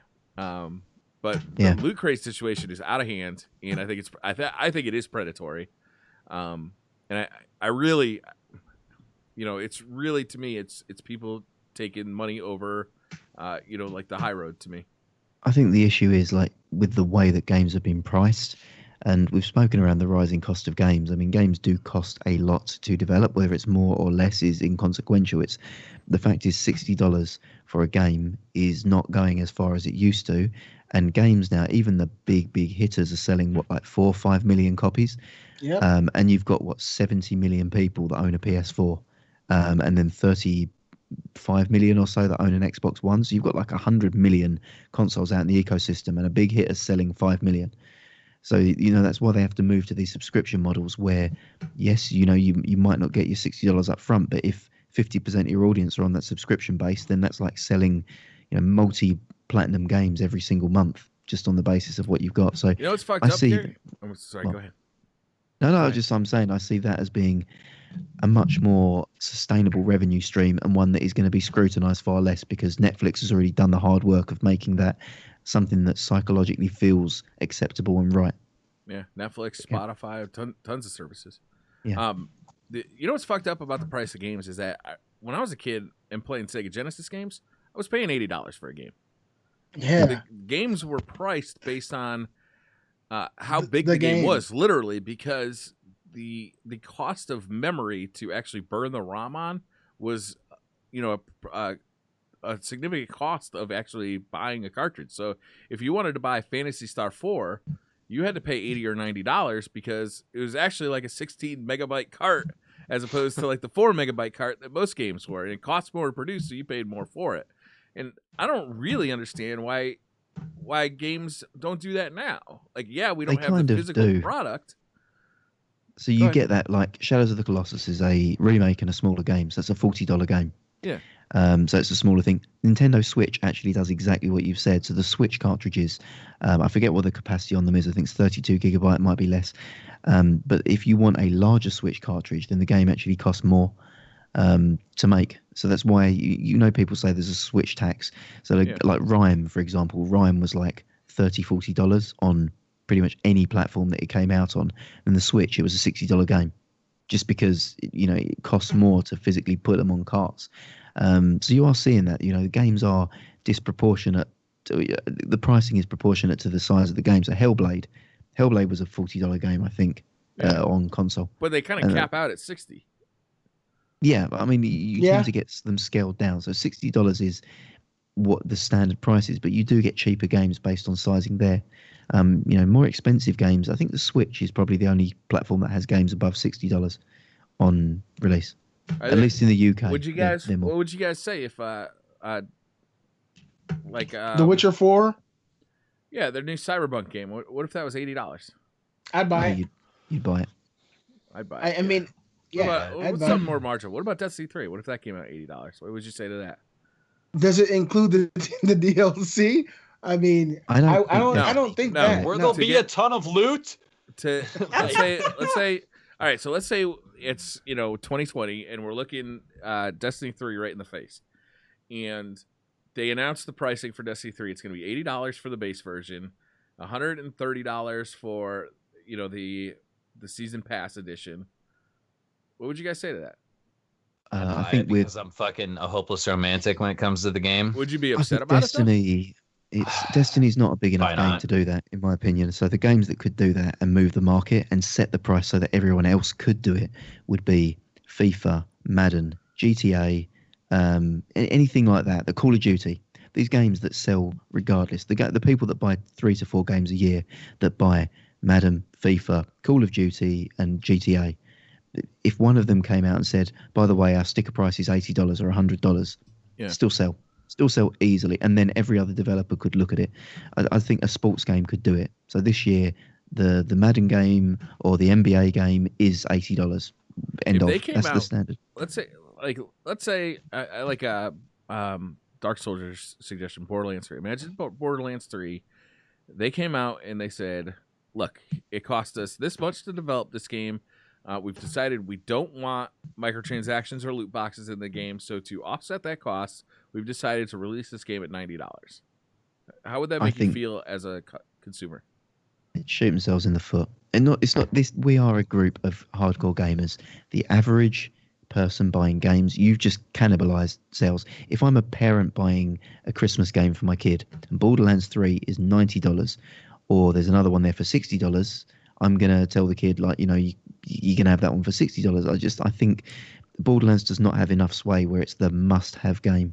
I don't think, even with the rationalization that you say, I don't think the general consumers would do it. But you guys might have different opinions. I think that it depends on the cachet and how much cachet a developer or a game has. The Witcher series has the cachet.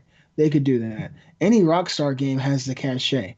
I think that Naughty Dog has the cachet to do it with their games. People aren't willing to spend that kind of premium or pay that premium for a game that might not deliver.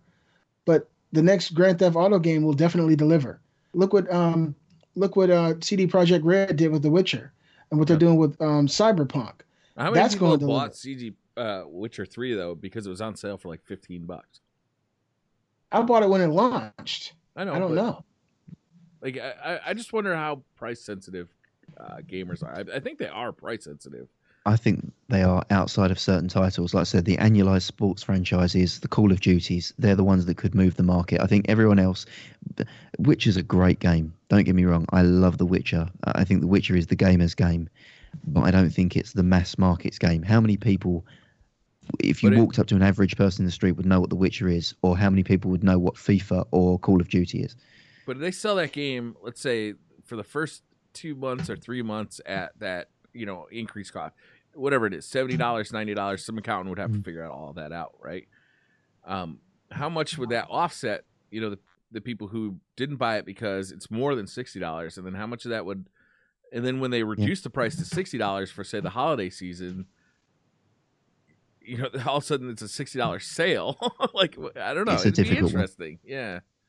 I'm different though, because I justify a purchase by how much time I spend into it. And a perfect example of that is, well, I could have went and spent 35 bucks at the movie theater and gotten 2 hours of enjoyment. Or I can buy a game like Destiny. I bought the $100 version. I don't even want to look at how many hours I already have at a D2. I know I'm creeping up on close to 1,000 between console really? and PC. Yeah, easily. Time wasted on Destiny right now. Yeah. And that's how I justify my purchases, how much value, time spent.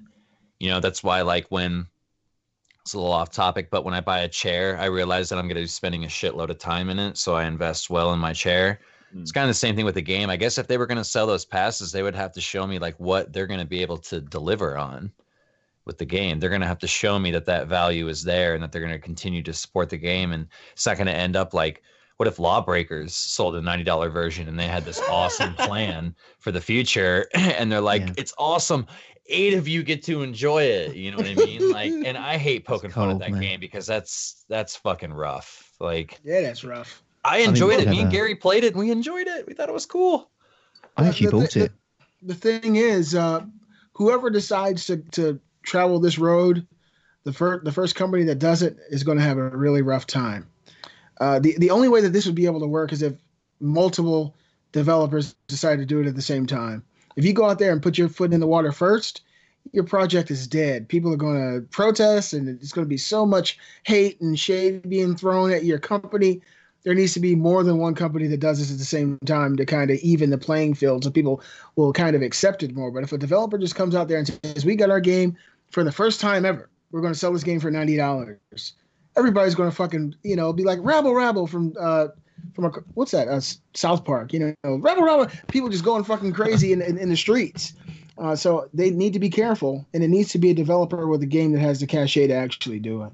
News update on Lawbreakers briefly before we go on. If anyone is looking to play it, now's a great time because there's currently 10 people playing, so you might get a game. You might get a match.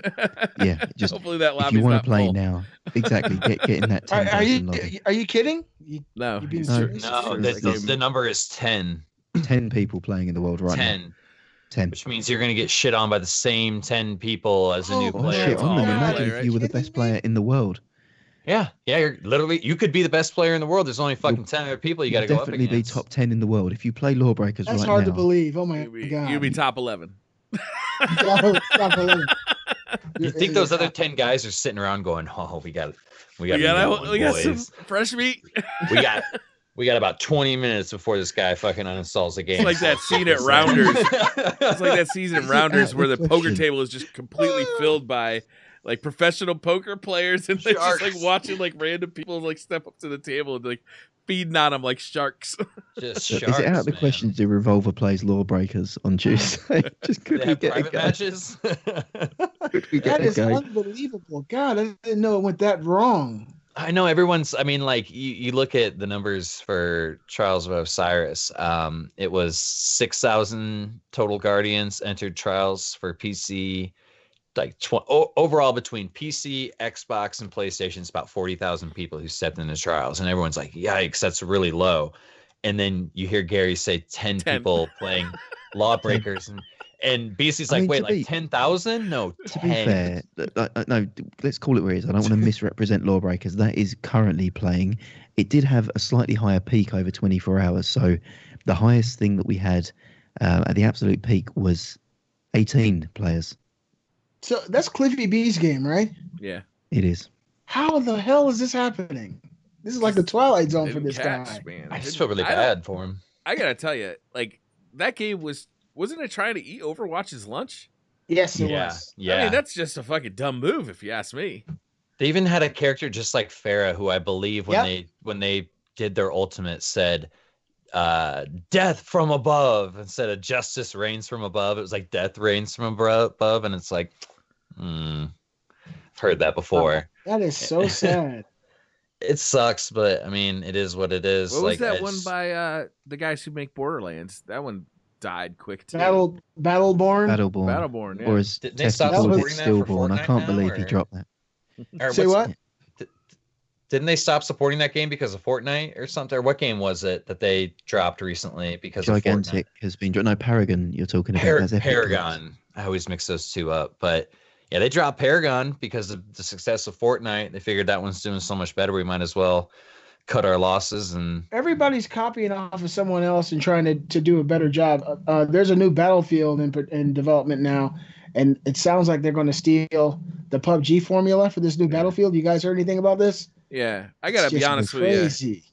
I think there's room still for a really good, like Battle Royale? Good AAA Battle Royale. Yeah, I played this week. I played a little bit of a game called Islands of Nine, which is a first-person kind of high-octane Battle Royale game where it feels more like a first-person shooter, like a Call of Duty or something, like a real arcadey kind of thing.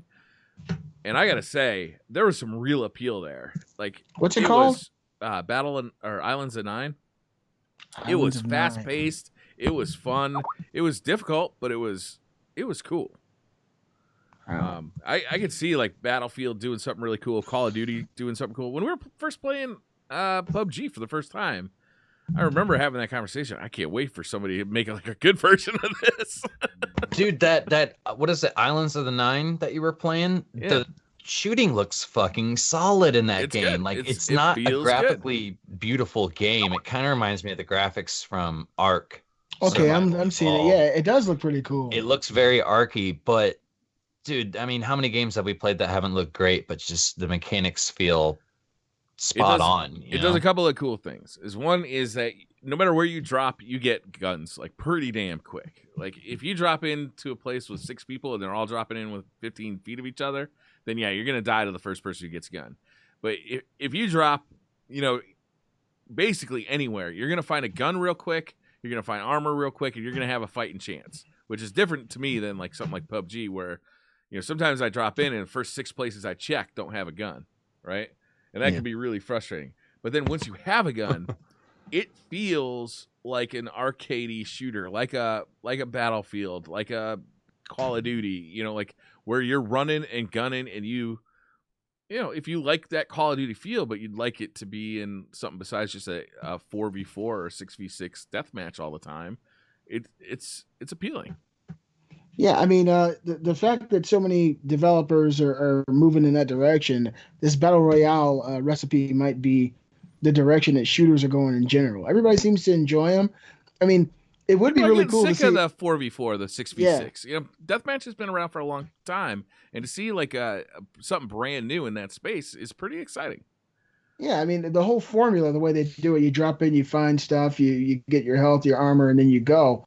But to see a Battlefield or a Call of Duty like that would be nuts. Mm-hmm. If they were somehow, to kind of like add a mode in a Call of Duty that allows you to do that, or a Battlefield, it would be insane. And then, I heard seeing good things for the Hunt Showdown. I don't know if that's what you guys were going to talk about, but that to me, I think that's going to be the next big thing. So check that one out if you haven't already, BC. That's PvE VP. So it's kind of like what they did with the Dark Zone in Division. But it's like that in a battle royale scenario. And also it's not just if you die, that's it, your character's gone. You actually have persistent character progression. So you've got your individual guy that you play, and you play a game, and if you survive that game, then that particular character moves on to the next game and gets stronger and tougher, manages to extract with a bounty. But on top of that, if your guy dies, you've still got an XP bar that's going up at all times, and you're still able to actually upgrade your overall loadout and progress. So there's an RPG element with a battle royale, with zombies, kind of like zombie PvE hunting game going on as well. It's, to me, that it looks fantastic. From what I've seen, the gameplay is okay. It's early alpha, but I think it's got such a positive, unique selling point that nothing else is doing. I think that's going to do. Yeah, really well. I actually saw this game. It was in my YouTube feed last week. There was a 3-hour stream that someone was doing, and I wanted to see it. And it looked better than pretty much everything else that's out. You got the battle royale mechanics and zombies, which I love. So yeah, that's definitely something I'm going to be looking forward to. Did you guys get a chance to see that game? Yeah, I've watched quite a bit of it. The thing about thing about that genre now, I think, is that it is so wide open. Is you can do something like The Hunt. You can do something with Battlefield. You can do something like Fortnite is doing, where you have building added to Battle Royale. Like, this is wide open right now. It's just because PUBG kind of like, popularized Exploded it, yeah. doesn't mean that it's got to be the final word in what Battle Royale becomes. Just like Call of Duty, COD 4 wasn't the final word in what their 4v4 or 6v6 was. Yeah, well, it's exciting. It's an exciting time to be a gamer, man. We got now our crazy topics, guys. We're going to get into the weeds a little bit and hopefully have some fun with these next topics. So this topic is one that was suggested by Kate, my lady, and so she gave me my two topics. And the first one is corrupt a wish. So this is how it works. Someone says a wish. We get to grant that wish to them, but we have to corrupt it. So as an example, I wish for a new car, and someone would say, granted, but the car has no engine or something like that. So who would like to make their first wish? Oh, so we're going to make a wish and then everybody else is going to corrupt it? I wish I could fly. Who's going to corrupt this shit? All right. If I'm the bad genie, I'm going to allow you to fly, but I'm going to give you no way of decelerating. I thought you were gonna say you're gonna make me get on an airplane every day or something because I hate fucking airplanes. That's true. That's easy. You just get an infinite frequent flyers ticket. You can get on any plane at all times. Wilson, you can fly, but you have a theme song that plays around you at extremely high volume all the time, and it's R. Kelly's "I Believe I Can Fly," and it'll never ever end. That doesn't make it worse for me. I don't know about 24 hours in. You'd be fucking livid. You start hearing the lyrics before they even come right? up. It only plays when I fly? It plays all the time. How are you flying? Are you flying with wings or do you just have telekinesis? I don't know. You guys are the ones fucking corrupting. I was hoping, I just... Superman. Like Superman. Yeah, okay. How much physical exertion does it take to Superman? Like I would imagine less...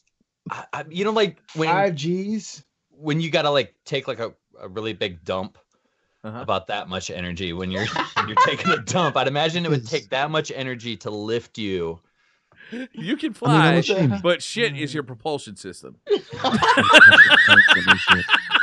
just thinking. He's the easiest guy to find. Depends how fast you can move. If you can move about the speed of a car, if we're just going on vehicle-wise, even like Miami to Georgia, which I've done on a drive, that was like an 8-hour drive. So imagine shitting for 8 hours solid, what that's going to do to your intestine to get there. It's just a lot of strain on the rectum. They say a bird shits like every 30 seconds to a minute. And what's that? I think you're onto something, Briar. I think that's their means of propulsion.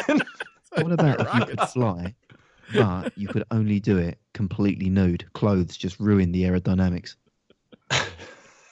Damn. So you just have to be free balling, dick and balls hanging while you're flapping above the town. And it's cold when you fly, Wilson.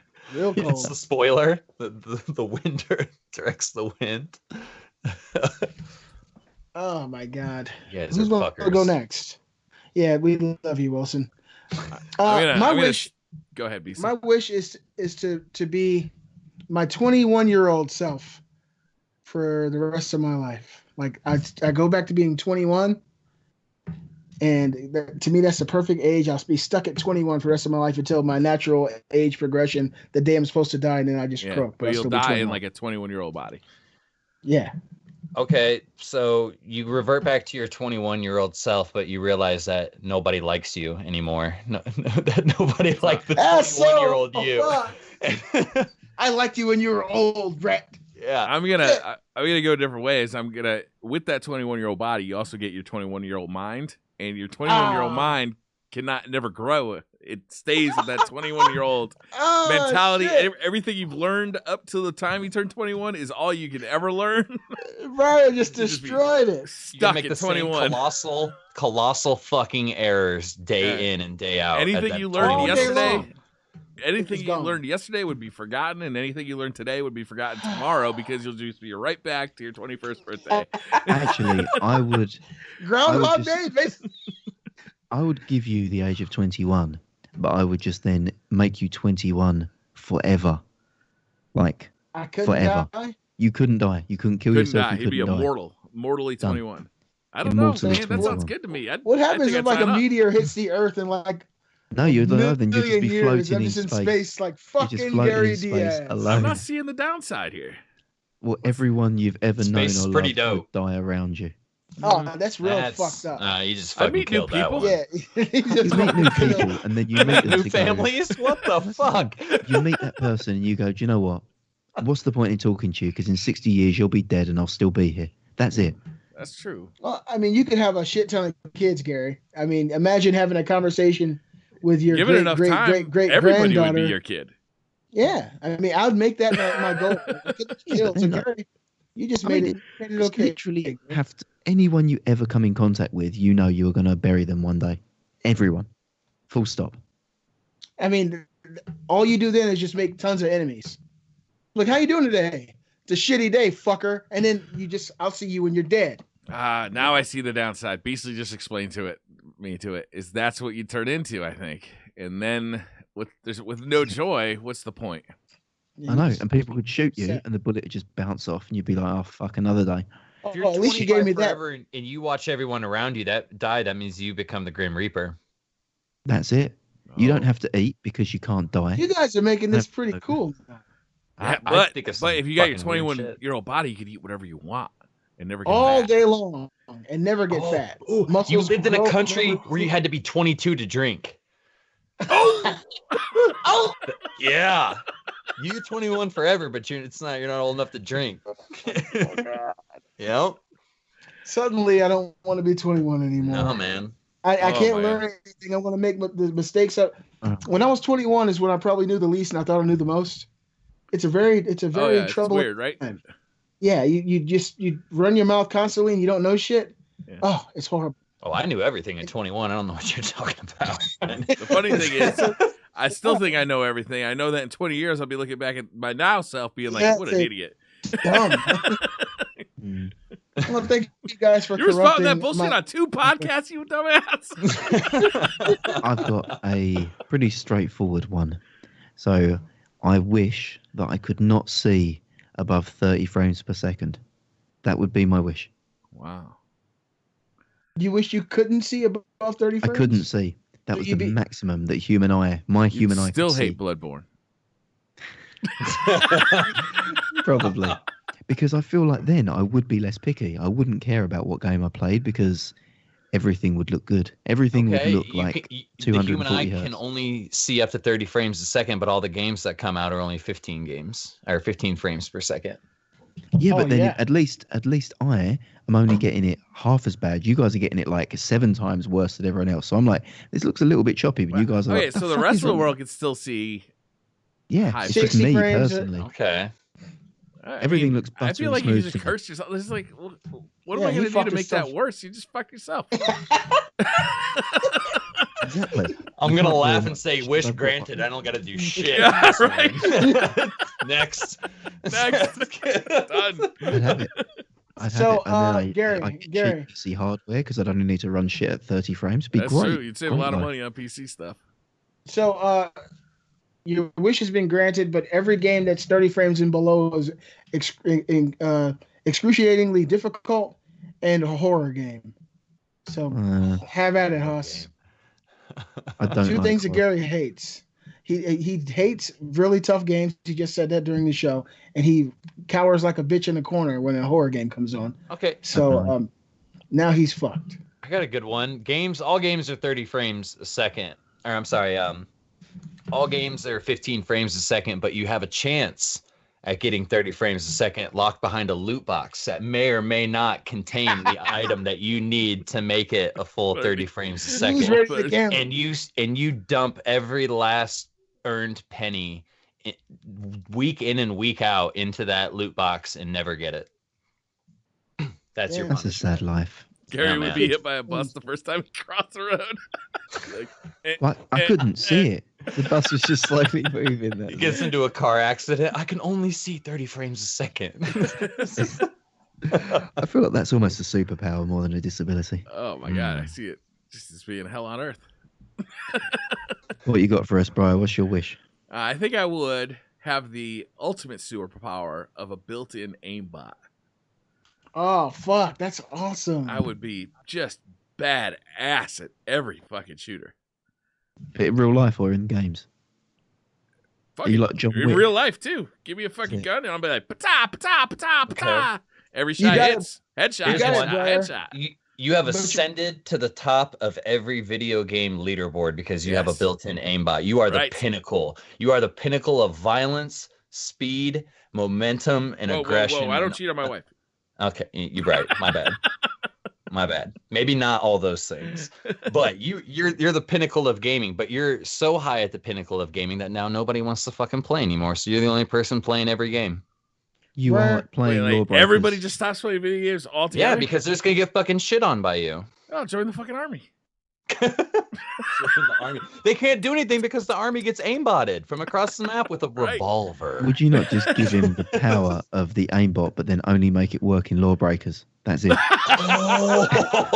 would be the only game that works. Ah, fuck.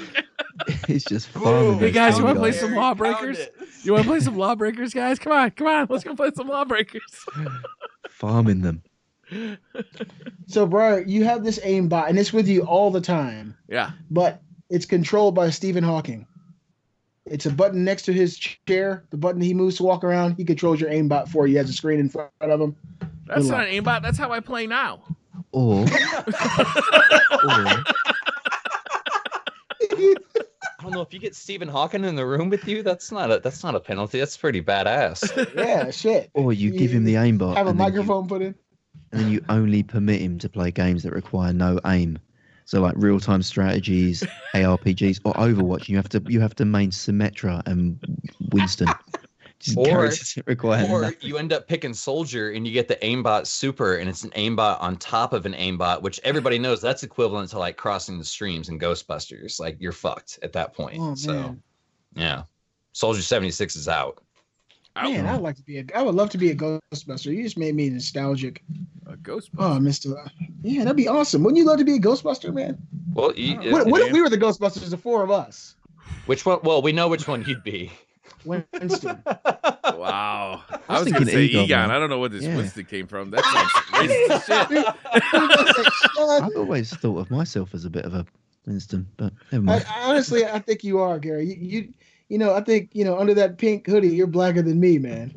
I know. It's like Let me pick you up and down. I've seen shit that will turn you white. Yeah. We'd be the best fucking Ghostbusters. That's like Mike Tyson saying, "I'm gonna fuck you till you love me." Like, what does that even mean?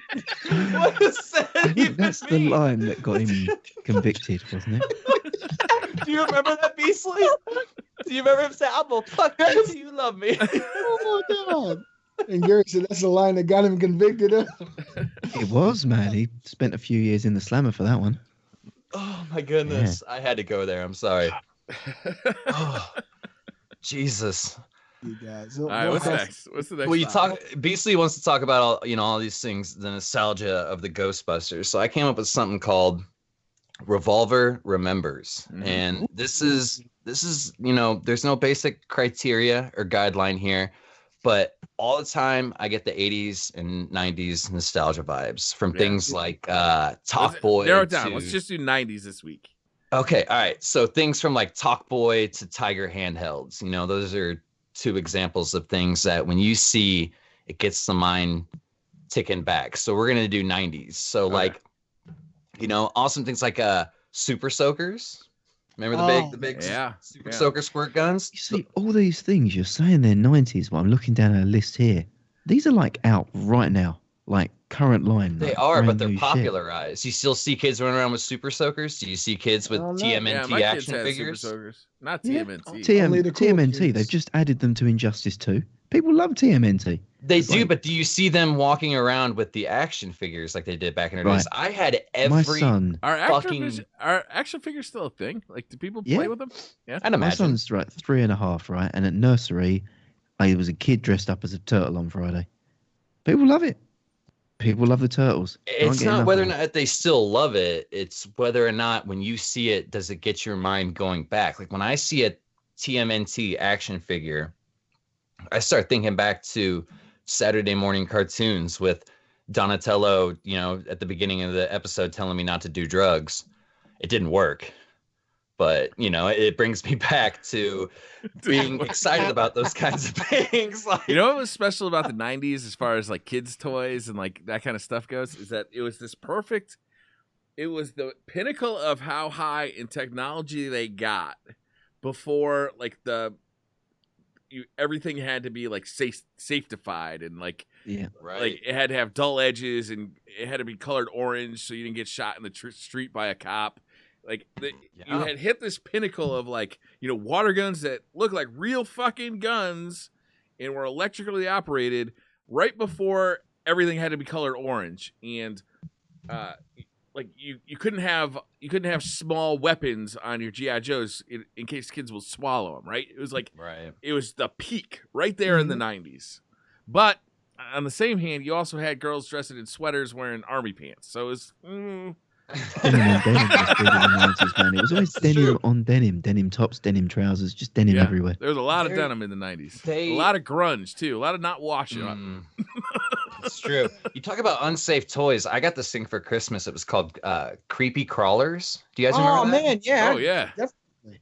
There's the thing you threw against the wall and it just like slowly... You could get a specific like sticky mixture for that kind of stuff, but most of them were just like plastic. Like so for those who don't know what Creepy Crawlers is, it's basically an easy bake oven for boys. This thing got extremely hot, like 400 degrees, and you have these metal aluminum molds where you pour in different colored dyes, put them into the oven, and after so long, the dye that you put in becomes a rubbery plastic, and you have all these cool colored little spiders and centipedes and stuff like that.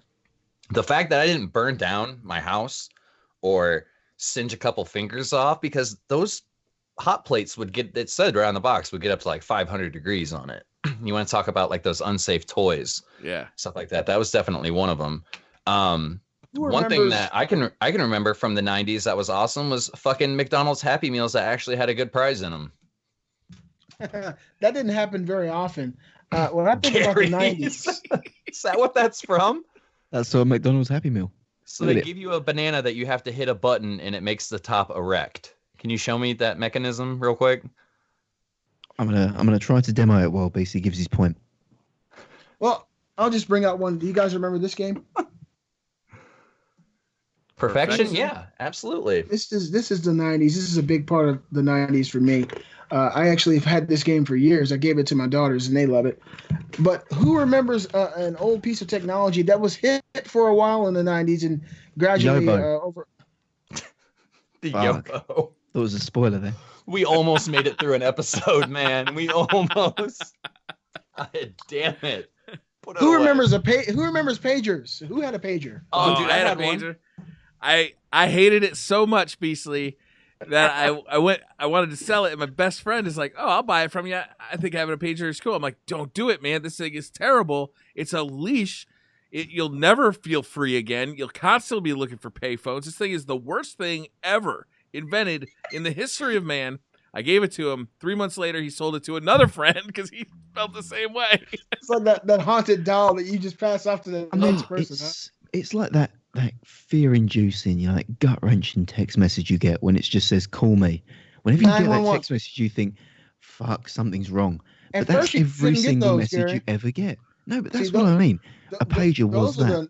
Yeah. See, you're younger, so pagers when you were coming up, you could actually put words in it. But Briar remembers when all you could do was numbers, and so you had to like flip your pager upside down so you could read the fake word that the person would put in there. Or it would piss me off when people would just put 911 on there, and you're like, "Oh God, I'm driving.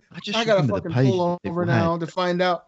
They had like a revolving. You became like the social hub for all your friends because they always knew you had the pager. You had the pager, so you were the person to get a hold of to make the plan for everybody. You became the social vector for everybody. So everybody who didn't have a cell phone or didn't have a pager would call you from their house phone, get you to call them back, and say, "What's going on tonight?" I don't know. Yeah, like Agent of the Nine in chat said, we used text codes for words, you know what I mean? Yeah. And it was never, ever anything important. No. A friend of mine would text me at midnight, and I'd call him. They'd be like, "Hey, sup? Nothing. Did you page me?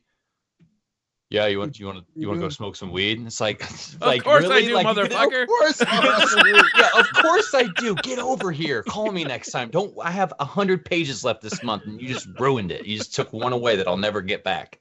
There's no rollover. Oh man, cell phones were such a fucking relief because I could just answer the phone, or the text messaging was so much better because you just have a conversation. But the pager was such a fucking tether to always being near a phone, and then people would get mad. Hey, I paged you. How come you didn't page me? How come you didn't call me back? I was out. Yeah, Well, that's why you got a pager so you could call me. That's how. Oh, it was the worst.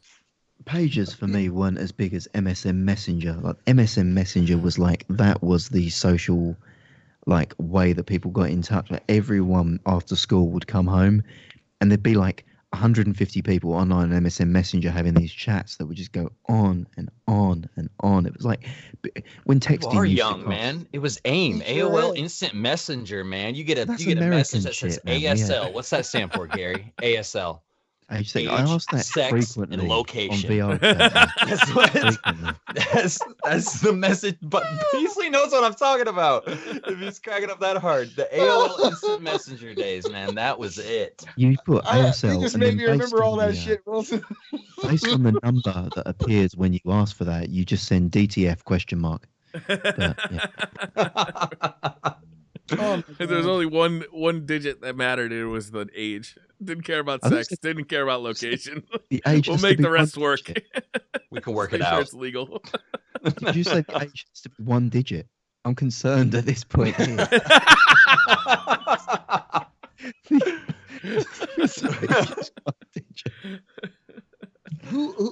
Did any of you guys get caught up in the next fad after pagers, which was like the Nextel Chirp phones? The Nextel, the big walkie-talkie one? Nextel Chirp, yeah. 100%, dude. My entire crew had those things for about 4 months, dude, before it just became so annoying. Like you'd be standing in McDonald's or whatever, and you'd hear, and you'd have no control over it. My buddy'd just be like, "Hey, I picked up that bag of weed that you wanted." Right. You know what I mean? Everyone in McDonald's just fucking heard it. You know what I mean? I'm like, I gotta get rid of this thing. Yeah, this is not good. This is not good. It's not good. Leave a fucking voicemail, motherfucker. Yeah.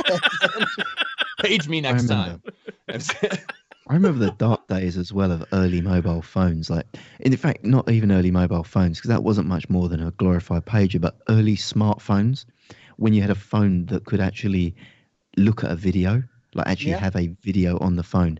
Some guy that came into our school, he had a smartphone, and it was like this weird flip-up clamshell. It looks like an original Nintendo DS, basically. That's what the phone looked like. My brother had one, yeah. And it had like a tiny screen. And it was made by like, I don't know who. Keyboard on there? Yeah, it was like some shitty Taiwanese or like South Korean, niche manufacturer. And he'd spent like, I'm going to say at least 3 to 4 days downloading this clip of pornography. And it was a woman who had somehow got an American football inside of her lady region. And he this went around the whole school. It was like American football or European football? That was the eggshell. What's the difference? It was the egg-shaped one. Okay. And I still distinctly remember it was the first time I'd seen anything as sadistic and I gotta find this video. Arousing as that. And I saw it on a mobile phone. That to me, but he could only see the video about 6 times before he ran out of battery and had to charge it because it was like it's really bad. But yeah, I remember seeing that. It was the first video I ever saw on a mobile phone. Really? Damn. Yeah. Oh yeah. Those early picture phones, like I knew right away, like, oh God, my behavior has got to change. Because if there's gonna be fucking proof of what I've been doing for the last few years, like this is bad news. It's bad news. I do not want proof. Who saw the combination of those two things together? I think Joe Rogan said it best when he said, who saw the invention of the telephone and said 100 years from now you're gonna watch people fuck on that. Yeah. You know what I mean? Who in the world would have saw that coming? Like that's crazy. I just never understood where the dick pic came from. So before you go on to phones, like what's the origin of that? Do you think that predates phones? Do you think people used to do engravings of their cock and send it via mail? Yeah, I do actually. You could look at what was that? What's that city that was Completely. Pompeii. There's fucking dick pics all over the place in there. There's Amazing. dick graffiti everywhere in there. There's a lot of ancient cultures with statues with Huge dicks. very big dicks everywhere. phalluses. Yeah. The Dicks for Egyptians, days. The Aztecs were big on it. Like everybody loved the dick. I think it was just the inevitable. Right, I think it was the inevitable evolution of man. I mean, obviously, everybody liked showing off their dick back then. You give someone the opportunity to take a picture and show the world. Yeah. Why not? I mean, Here we we had are. to draw it It for could help thousands of someone years, one but day. finally we got the It's technology. just Speaking of the It's 90s, just it was a the really Etch-a-Sketch dicks. You draw I mean, them with the if you- Etch-a-Sketch. let's take mobile phones out the equation, though. I mean, if you just think about the fundamental thing of what it is, it's an odd thing to do. So imagine you're courting a young lady and you're out for a meal, and casually, just between the starter and the entree, you reach into your pocket and pick out a Polaroid of your penis. Yes. And you just casually pass it over to her and just be like, let me know if you've read that or not. And then just continue the conversation. It's just a really odd thing that it's acceptable to do, I'd argue, via mobile phone. I'd But argue. I'm just saying, something, it seems to happen frequently enough that it's something that happens. It You'd never used to physi- happen. Shit. You'd hand people a physical Polaroid of your penis in the flesh, just sit there and do it. You know what's Well- hilarious is that if you have an iTunes account, an Apple phone, and an Apple TV, the Apple TV has a screensaver that shows all of the pictures that you've taken with your phone. Oh Which I shit! found out, unfortunately. Oh no! Oh shit! I think that's funny. I think that was done on purpose to fuck with people. I'm so sorry, Brian. I'm so sorry. You don't even have to tell the story. I'm sorry. Man. Holy shit! I just think. Did you it's guys look? What? I used to collect these. Do you guys remember the treasure trolls with the hair to go up? Oh, yes. Treasure Those would be trove. so great now. You can't trolls, fucking yeah. find them anywhere. They're nowhere to be found. Dude. You can't find. I used to Can I collect give them. you a hint? Yeah. Goodwill, Salvation Army, and when it becomes summertime, any local flea market. They're everywhere. I haven't seen one of those things in like 25 years. I used to fucking love my treasure trolls, man. Be a great Also- emote. They Yeah. used Someone to comes have in like, trolling, the thing with the things with the hair and stuff like that, just Come in one of their trolling. heads. They used to have stripper jewels on their belly buttons, didn't they? And they were Yeah. like nude. Yeah, they looked did. like, Yeah, They look like some like really they raggedy smelled ass strip club. amazing. They Like, smelled yeah. so good. The They had a strippers? very not strippers. The fucking trolls. No, but if you look at them, they do look like a really low rent stripper. Like they had that sort of weird wavy hair, the little jewel on their belly. They were Some of them buck had ass glitter. naked. Yeah, glitter Yeah. on them. Mm-hmm. And they smelled amazing. I Do love they have those. butt cheeks, or did I imagine that? They do. They No, have they ass- no, Oh, they yeah, they 100% definitely. They have had asses. cheeks. Yeah. Yeah. Gary. I don't know if they I'm had glad you brought that assholes, up. but they definitely had No boobs. assholes. Just I think they butt- need to Google search. Do treasure trolls have assholes? Let's have a look. You guys remember Tamagotchis and Gigapets? Uh-huh. The little do. Kate just keychain bought pets. Nova one. Really? She bought Nova an old school Tamagotchi. Yeah. Yeah. Mine those died can still- because- Taking good care of it. I doubt it. She plays her This- PS4 once a month, so I mean, who knows where it's at this point? She has her This own brings PS4. me PTSD. Nova has her own PS4. Yeah. My fiance made us spend, well, the equivalent, if it's American money, $85 on a Tamagotchi about 6 months ago. I will still never 85? forgive her. For her, the Tamagotchi was not enough. No, not the Tamagotchi. The Tamagotchi P. For those of you Westerners who are not familiar with the Tamagotchi P, in Japan they are still making Tamagotchis. And in fact, the Tamagotchi P is a full-color 16-bit Tamagotchi, which is in full Japanese, which you then have to buy a second phone for, which has an infrared blaster, which you can download the English patch for and IR blast onto your Tamagotchi P. So all told, this was about $140 Tamagotchi, which is touched once. It's dead. Damn. Never again. Tell us how you really feel about it. Do we need to get her in here? And Do we need to worry And, about that cat, Gary? Intervention. I tell you, if there's junk on the internet, she's purchased it. sounds like someone else I know. Yeah. Well, Sounds this like is you this two are is fucking meant for each other. Sounds like you two are hopelessly perfect. this is kind of an obscure one, but it's something that I had years ago, and I'm sure that Briar, you might remember. Who remembers the Pocket Station?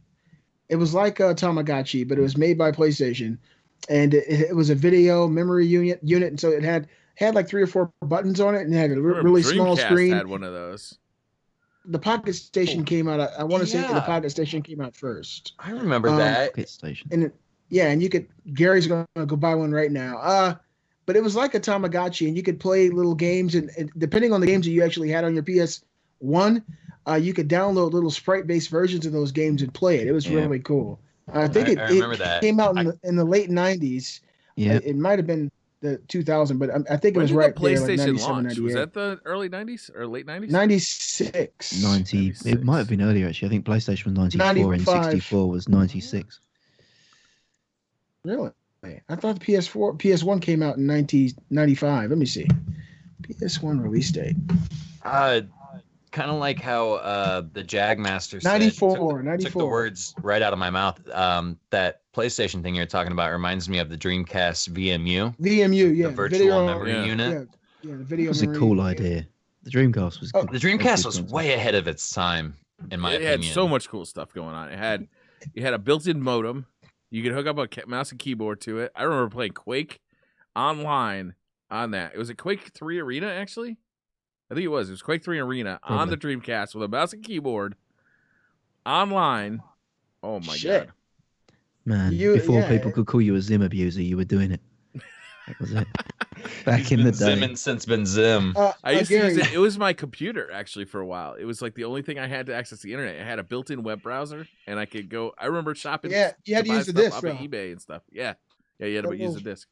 Little blue disc. Oh man, it was so. That was a great time. I got Marvel vs. Capcom 2 on that shit. That's all I needed in life. I remember the little fishing rod you got with it as well to play like big bass fishing. Like you got the little. My roommate bought that. What was the game with? What was the boxing game with Afro Thunder? Ready to Rumble. That was the game that my love affair with afros in video games began with. Really? Yeah, that was the one. That was when I really got exposed to how glorious an afro could be in a video game. It really can. You should see Novus. Gary, I don't know if you were ever big on the Dreamcast, but there was a game I think you would have liked. It was called Seaman, and it was a very special game. It carved out its own niche. And to be clear, Gary, the PlayStation 1 launched in Japan in December of 94, and it launched in the United States in September of 95. So we were both right. You know who narrated that game, Seaman? No. Leonard Nimoy. Oh, really? God. I need to put that in my Dreamcast now, then. I've never played Seaman, but it definitely sounds like something that'd be right up my alley. It sounds like something that's very niche to my interest. It would. You should definitely check it out, man. Definitely. You guys want to talk about the 90s? Chuck E. Cheese. I don't know if you had those over there, Gary, or Showbiz Pizza. Chuck E. Cheese. Any of your heathen institutions? It's all bad when he talks about it. You would heathen institution. Okay, first of all, we had animatronic animals, which were granted fucking creepy. All right, the inspiration for Five Nights at Freddy's. They had pizza. Yes. They had beer for our parents because we were all bratty as fuck and drove them all to drink when we were there. Arcades everywhere. They had the ball pin with the slide, tons of arcades. And speaking of the ball pin, we used to hustle kids. We used to stop them at the slide and be like, 1 ticket. And some kids would hand us a ticket and go down the slide. And if the kid didn't hand us a ticket, we didn't force him. We didn't force him. But we would be like, oh, it's 1 ticket to go down the slide. And some kids would fork over a ticket. And we'd go up to the counter with our big hustle. You see, British... It's starting to make sense now, Wilson. It's starting to make sense. British teenage years, late childhood, pre-teen, teen years are pretty much characterized by the same way. And that is you'd all gather in a park and find a bench, and then you drink incredibly strong cider until you all throw up, and then you go home. And that was pretty much every evening. That's not that far off how it was for me. There used to be a brand called White Lightning, which is I think it's become Frosty Jacks now. And that used to be, for a pint of it, it was around 45 pence, so that's about 60 cents for a pint of this cider, and you get it in packs of 6, and it was about 10% proof on these like young, immature livers, and it would just be like complete massacres. and that would be it. And then if someone stole some pornography, you'd all sit around and look at that. And that was Friday. That was Do it. you remember video stores had like the porn center in the back? Yeah, behind the red curtain. My dad would always go back there. Yeah, I remember. I'd always like. They had the porno section, and then they had like the horror movie section, and I'd always be like staring at the horror movies, and some guy would come in and go to the back, and I'd be like trying to look around, see if there was something you could see in there, like as if just like porno's just spewing out of the door. It's like you're just waiting for it any minute, like you're just gonna see something that you had no idea. I do remember those. And yeah, I remember the shameful look on the people who'd go in there and they'd like look around and then open the door and go back there or whatever. And I find it so weird that as well, pornography used to be a communal entertainment. Like now it's a very solitary thing, I would guess, for most people because you can access it so privately. But when I was like a teenager, someone would be like, oh, we found my dad's porn, and we'd be like, cool, let's all go around and watch it. We'd be like 6 guys just sitting there just watching it like, man, she's got a hairy ass mouth. Like that was it. Like just sitting there, like that would be. Imagine like, go to a theater. It's just so weird. Go to a But, like, Pee Wee Herman. Yeah, Beasley. Yeah, that's Pee Wee Herman. It was just weird to have 6 guys sitting there just talking, chatting. Someone's rolling weed, and they're just all sitting there just watching porn. Like it's just like the news. Just like that's on TV now. That's very strange to me. My younger brother years ago came over to my apartment, and I'm there with my family. He got on my computer and he started looking at a little bit of ass. And I was like, Dory, what are you doing? So I'm just watching some videos, man. I said, that's not a fucking video, man. I'm not going to sit here and watch you watch porn, fully clothed at my goddamn computer. Some people are into that shit, not me. No. Be careful, Gary. I'm looking at some UK news, and thank God you're out of that life now. But teen 16 dies in her sleep after a fatal session with the cheapest booze on sale in the UK, which is Frosty Jack's. Frosty Apple Jack, I cider. mentioned, that's the new stuff.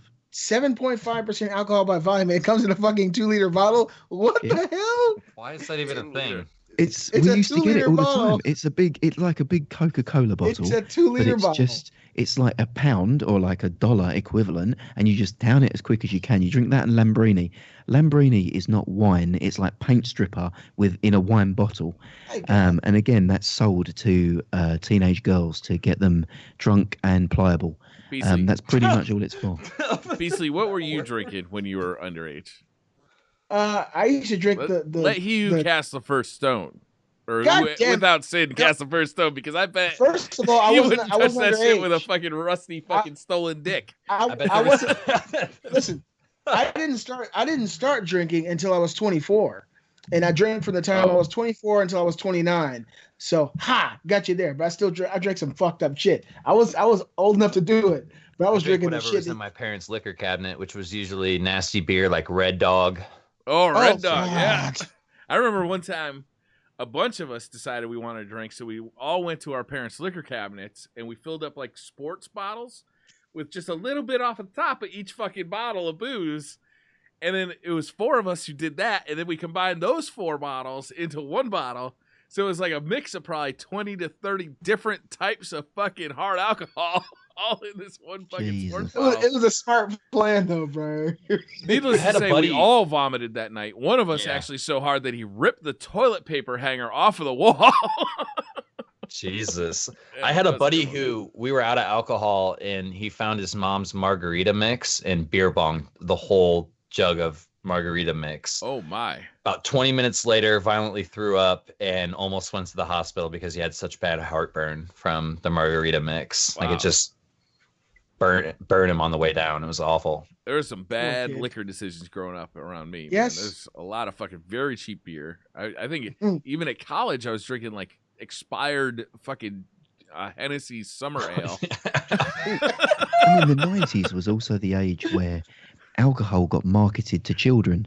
Like, because before then you didn't, and I don't know if you guys have them in the United States, but like WKD Alco Pops and like Bacardi Breezers, like these were things that we have in the UK that are synonymous with like teenagers. But like a Bacardi Breezer is basically just like Fanta. It tastes like Fanta, looks like Fanta, but it's full of Bacardi. And they used to sell them in little bottles that looked like Coke bottles. You get a pack of 6 of them, and kids would just down them, and then just like, they were invented in the 90s. Like Alco Pops didn't exist until like the 90s. That was every another thing. every girl at college and in high school was drinking, wine breezers or wine coolers, which are those like Seagrams and stuff like that, Mm-hmm. or Boone's Farm. It was all that stuff. It was like sweet. You could hardly taste the alcohol. Yeah, I think we should wrap this one up, guys. What do you think? Yeah, it was a good one, man. It was a fun There's one. a lot of nostalgia. Yeah, all the goodness. It was. Mad Maybe Dog next 2020. week. We should Mad Dog 2020. Please don't say that to me. Ugh. I feel like Alizé, Mad Dog 2020, fucking Red Rooster.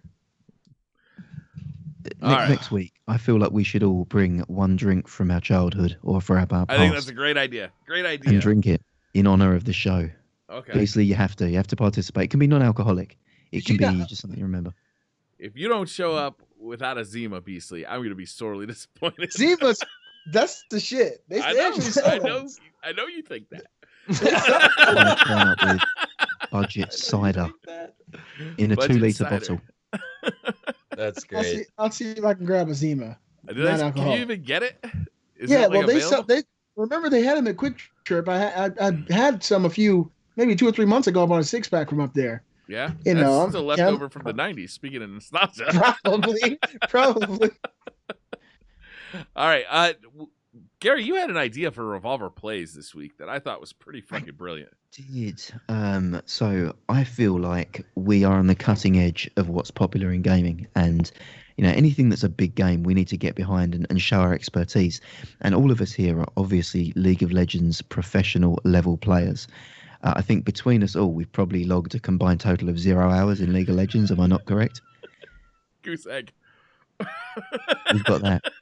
So on Tuesday, I'm proposing that we all get together and dip our feet into the competitive world of League of Legends and join the other 182 million monthly players that they have. And I think that we can make a big splash on that scene. Oh, I think we can. If we could get one win on the night, I would consider that a huge success. I mean, how will they put, what kind of lobbies will they put us in? Will they put us with other new players, or? Well, we'll have to figure out between now and then if we could just jump in or if we have to do some kind of training or something first. I know from my fiance, who, again, I've not had any interest in it. She is like a fanatical League player. She informs me that it's 5 players per side. Okay. So what's going to be even more interesting is that we are going to have a little blueberry with us who can probably play the game. Oh, sweet. Is no doubt going to be incredible. Screaming at us the entire time. Hopefully it's that guy we had in Sea of Thieves that one right? time. Oh my god, that guy was amazing. Never forget him. That's a great idea. You think that's a good idea? I hope it's as fun as Gwent. Briar, tell me you played Gwent in The Witcher. Did you understand that game? I didn't really dig it. Oh man, you got to play it, man. You got to figure it out. I played it. I didn't dig it. Fuck you, Briar. Reminded him too much of Magic. Instantly started thinking of Holtzman. It was Gwent is so a bad experience. I didn't come to this game with hookers and swords to play fucking cards. That's what I'm saying. Play cards with a hooker holding a sword. Shit. Guys, it's been emotional, and if you didn't think we deserved it already, this is a callback to the very first thing that we asked you to do, and that is to head on over to the audio versions of this fine broadcast. Like it, subscribe, make a second account, subscribe, tell your mother to subscribe. Valentine's Day is coming up in 2 days. What better Valentine gift to give us all than Briar's eyes? Holy shit! And a follow. It's in 3 days, but yeah, I'm gonna. Oh, no, it's 2 days. I'm gonna be doing some arts and crafts for my special lady. Wait. Valentine's Day is in 2 days. It's the 14th. Yeah. Today's the 11th. It's the 14th. Quiet.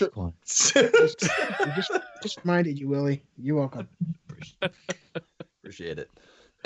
Easy. So buy a bag of dicks for your Valentine and then come and leave us a review and a follow. And your work here is done. You're doing God's work doing that. Praise God. Well, thank you guys for watching. We'll see you next week. Tuesday. Bye.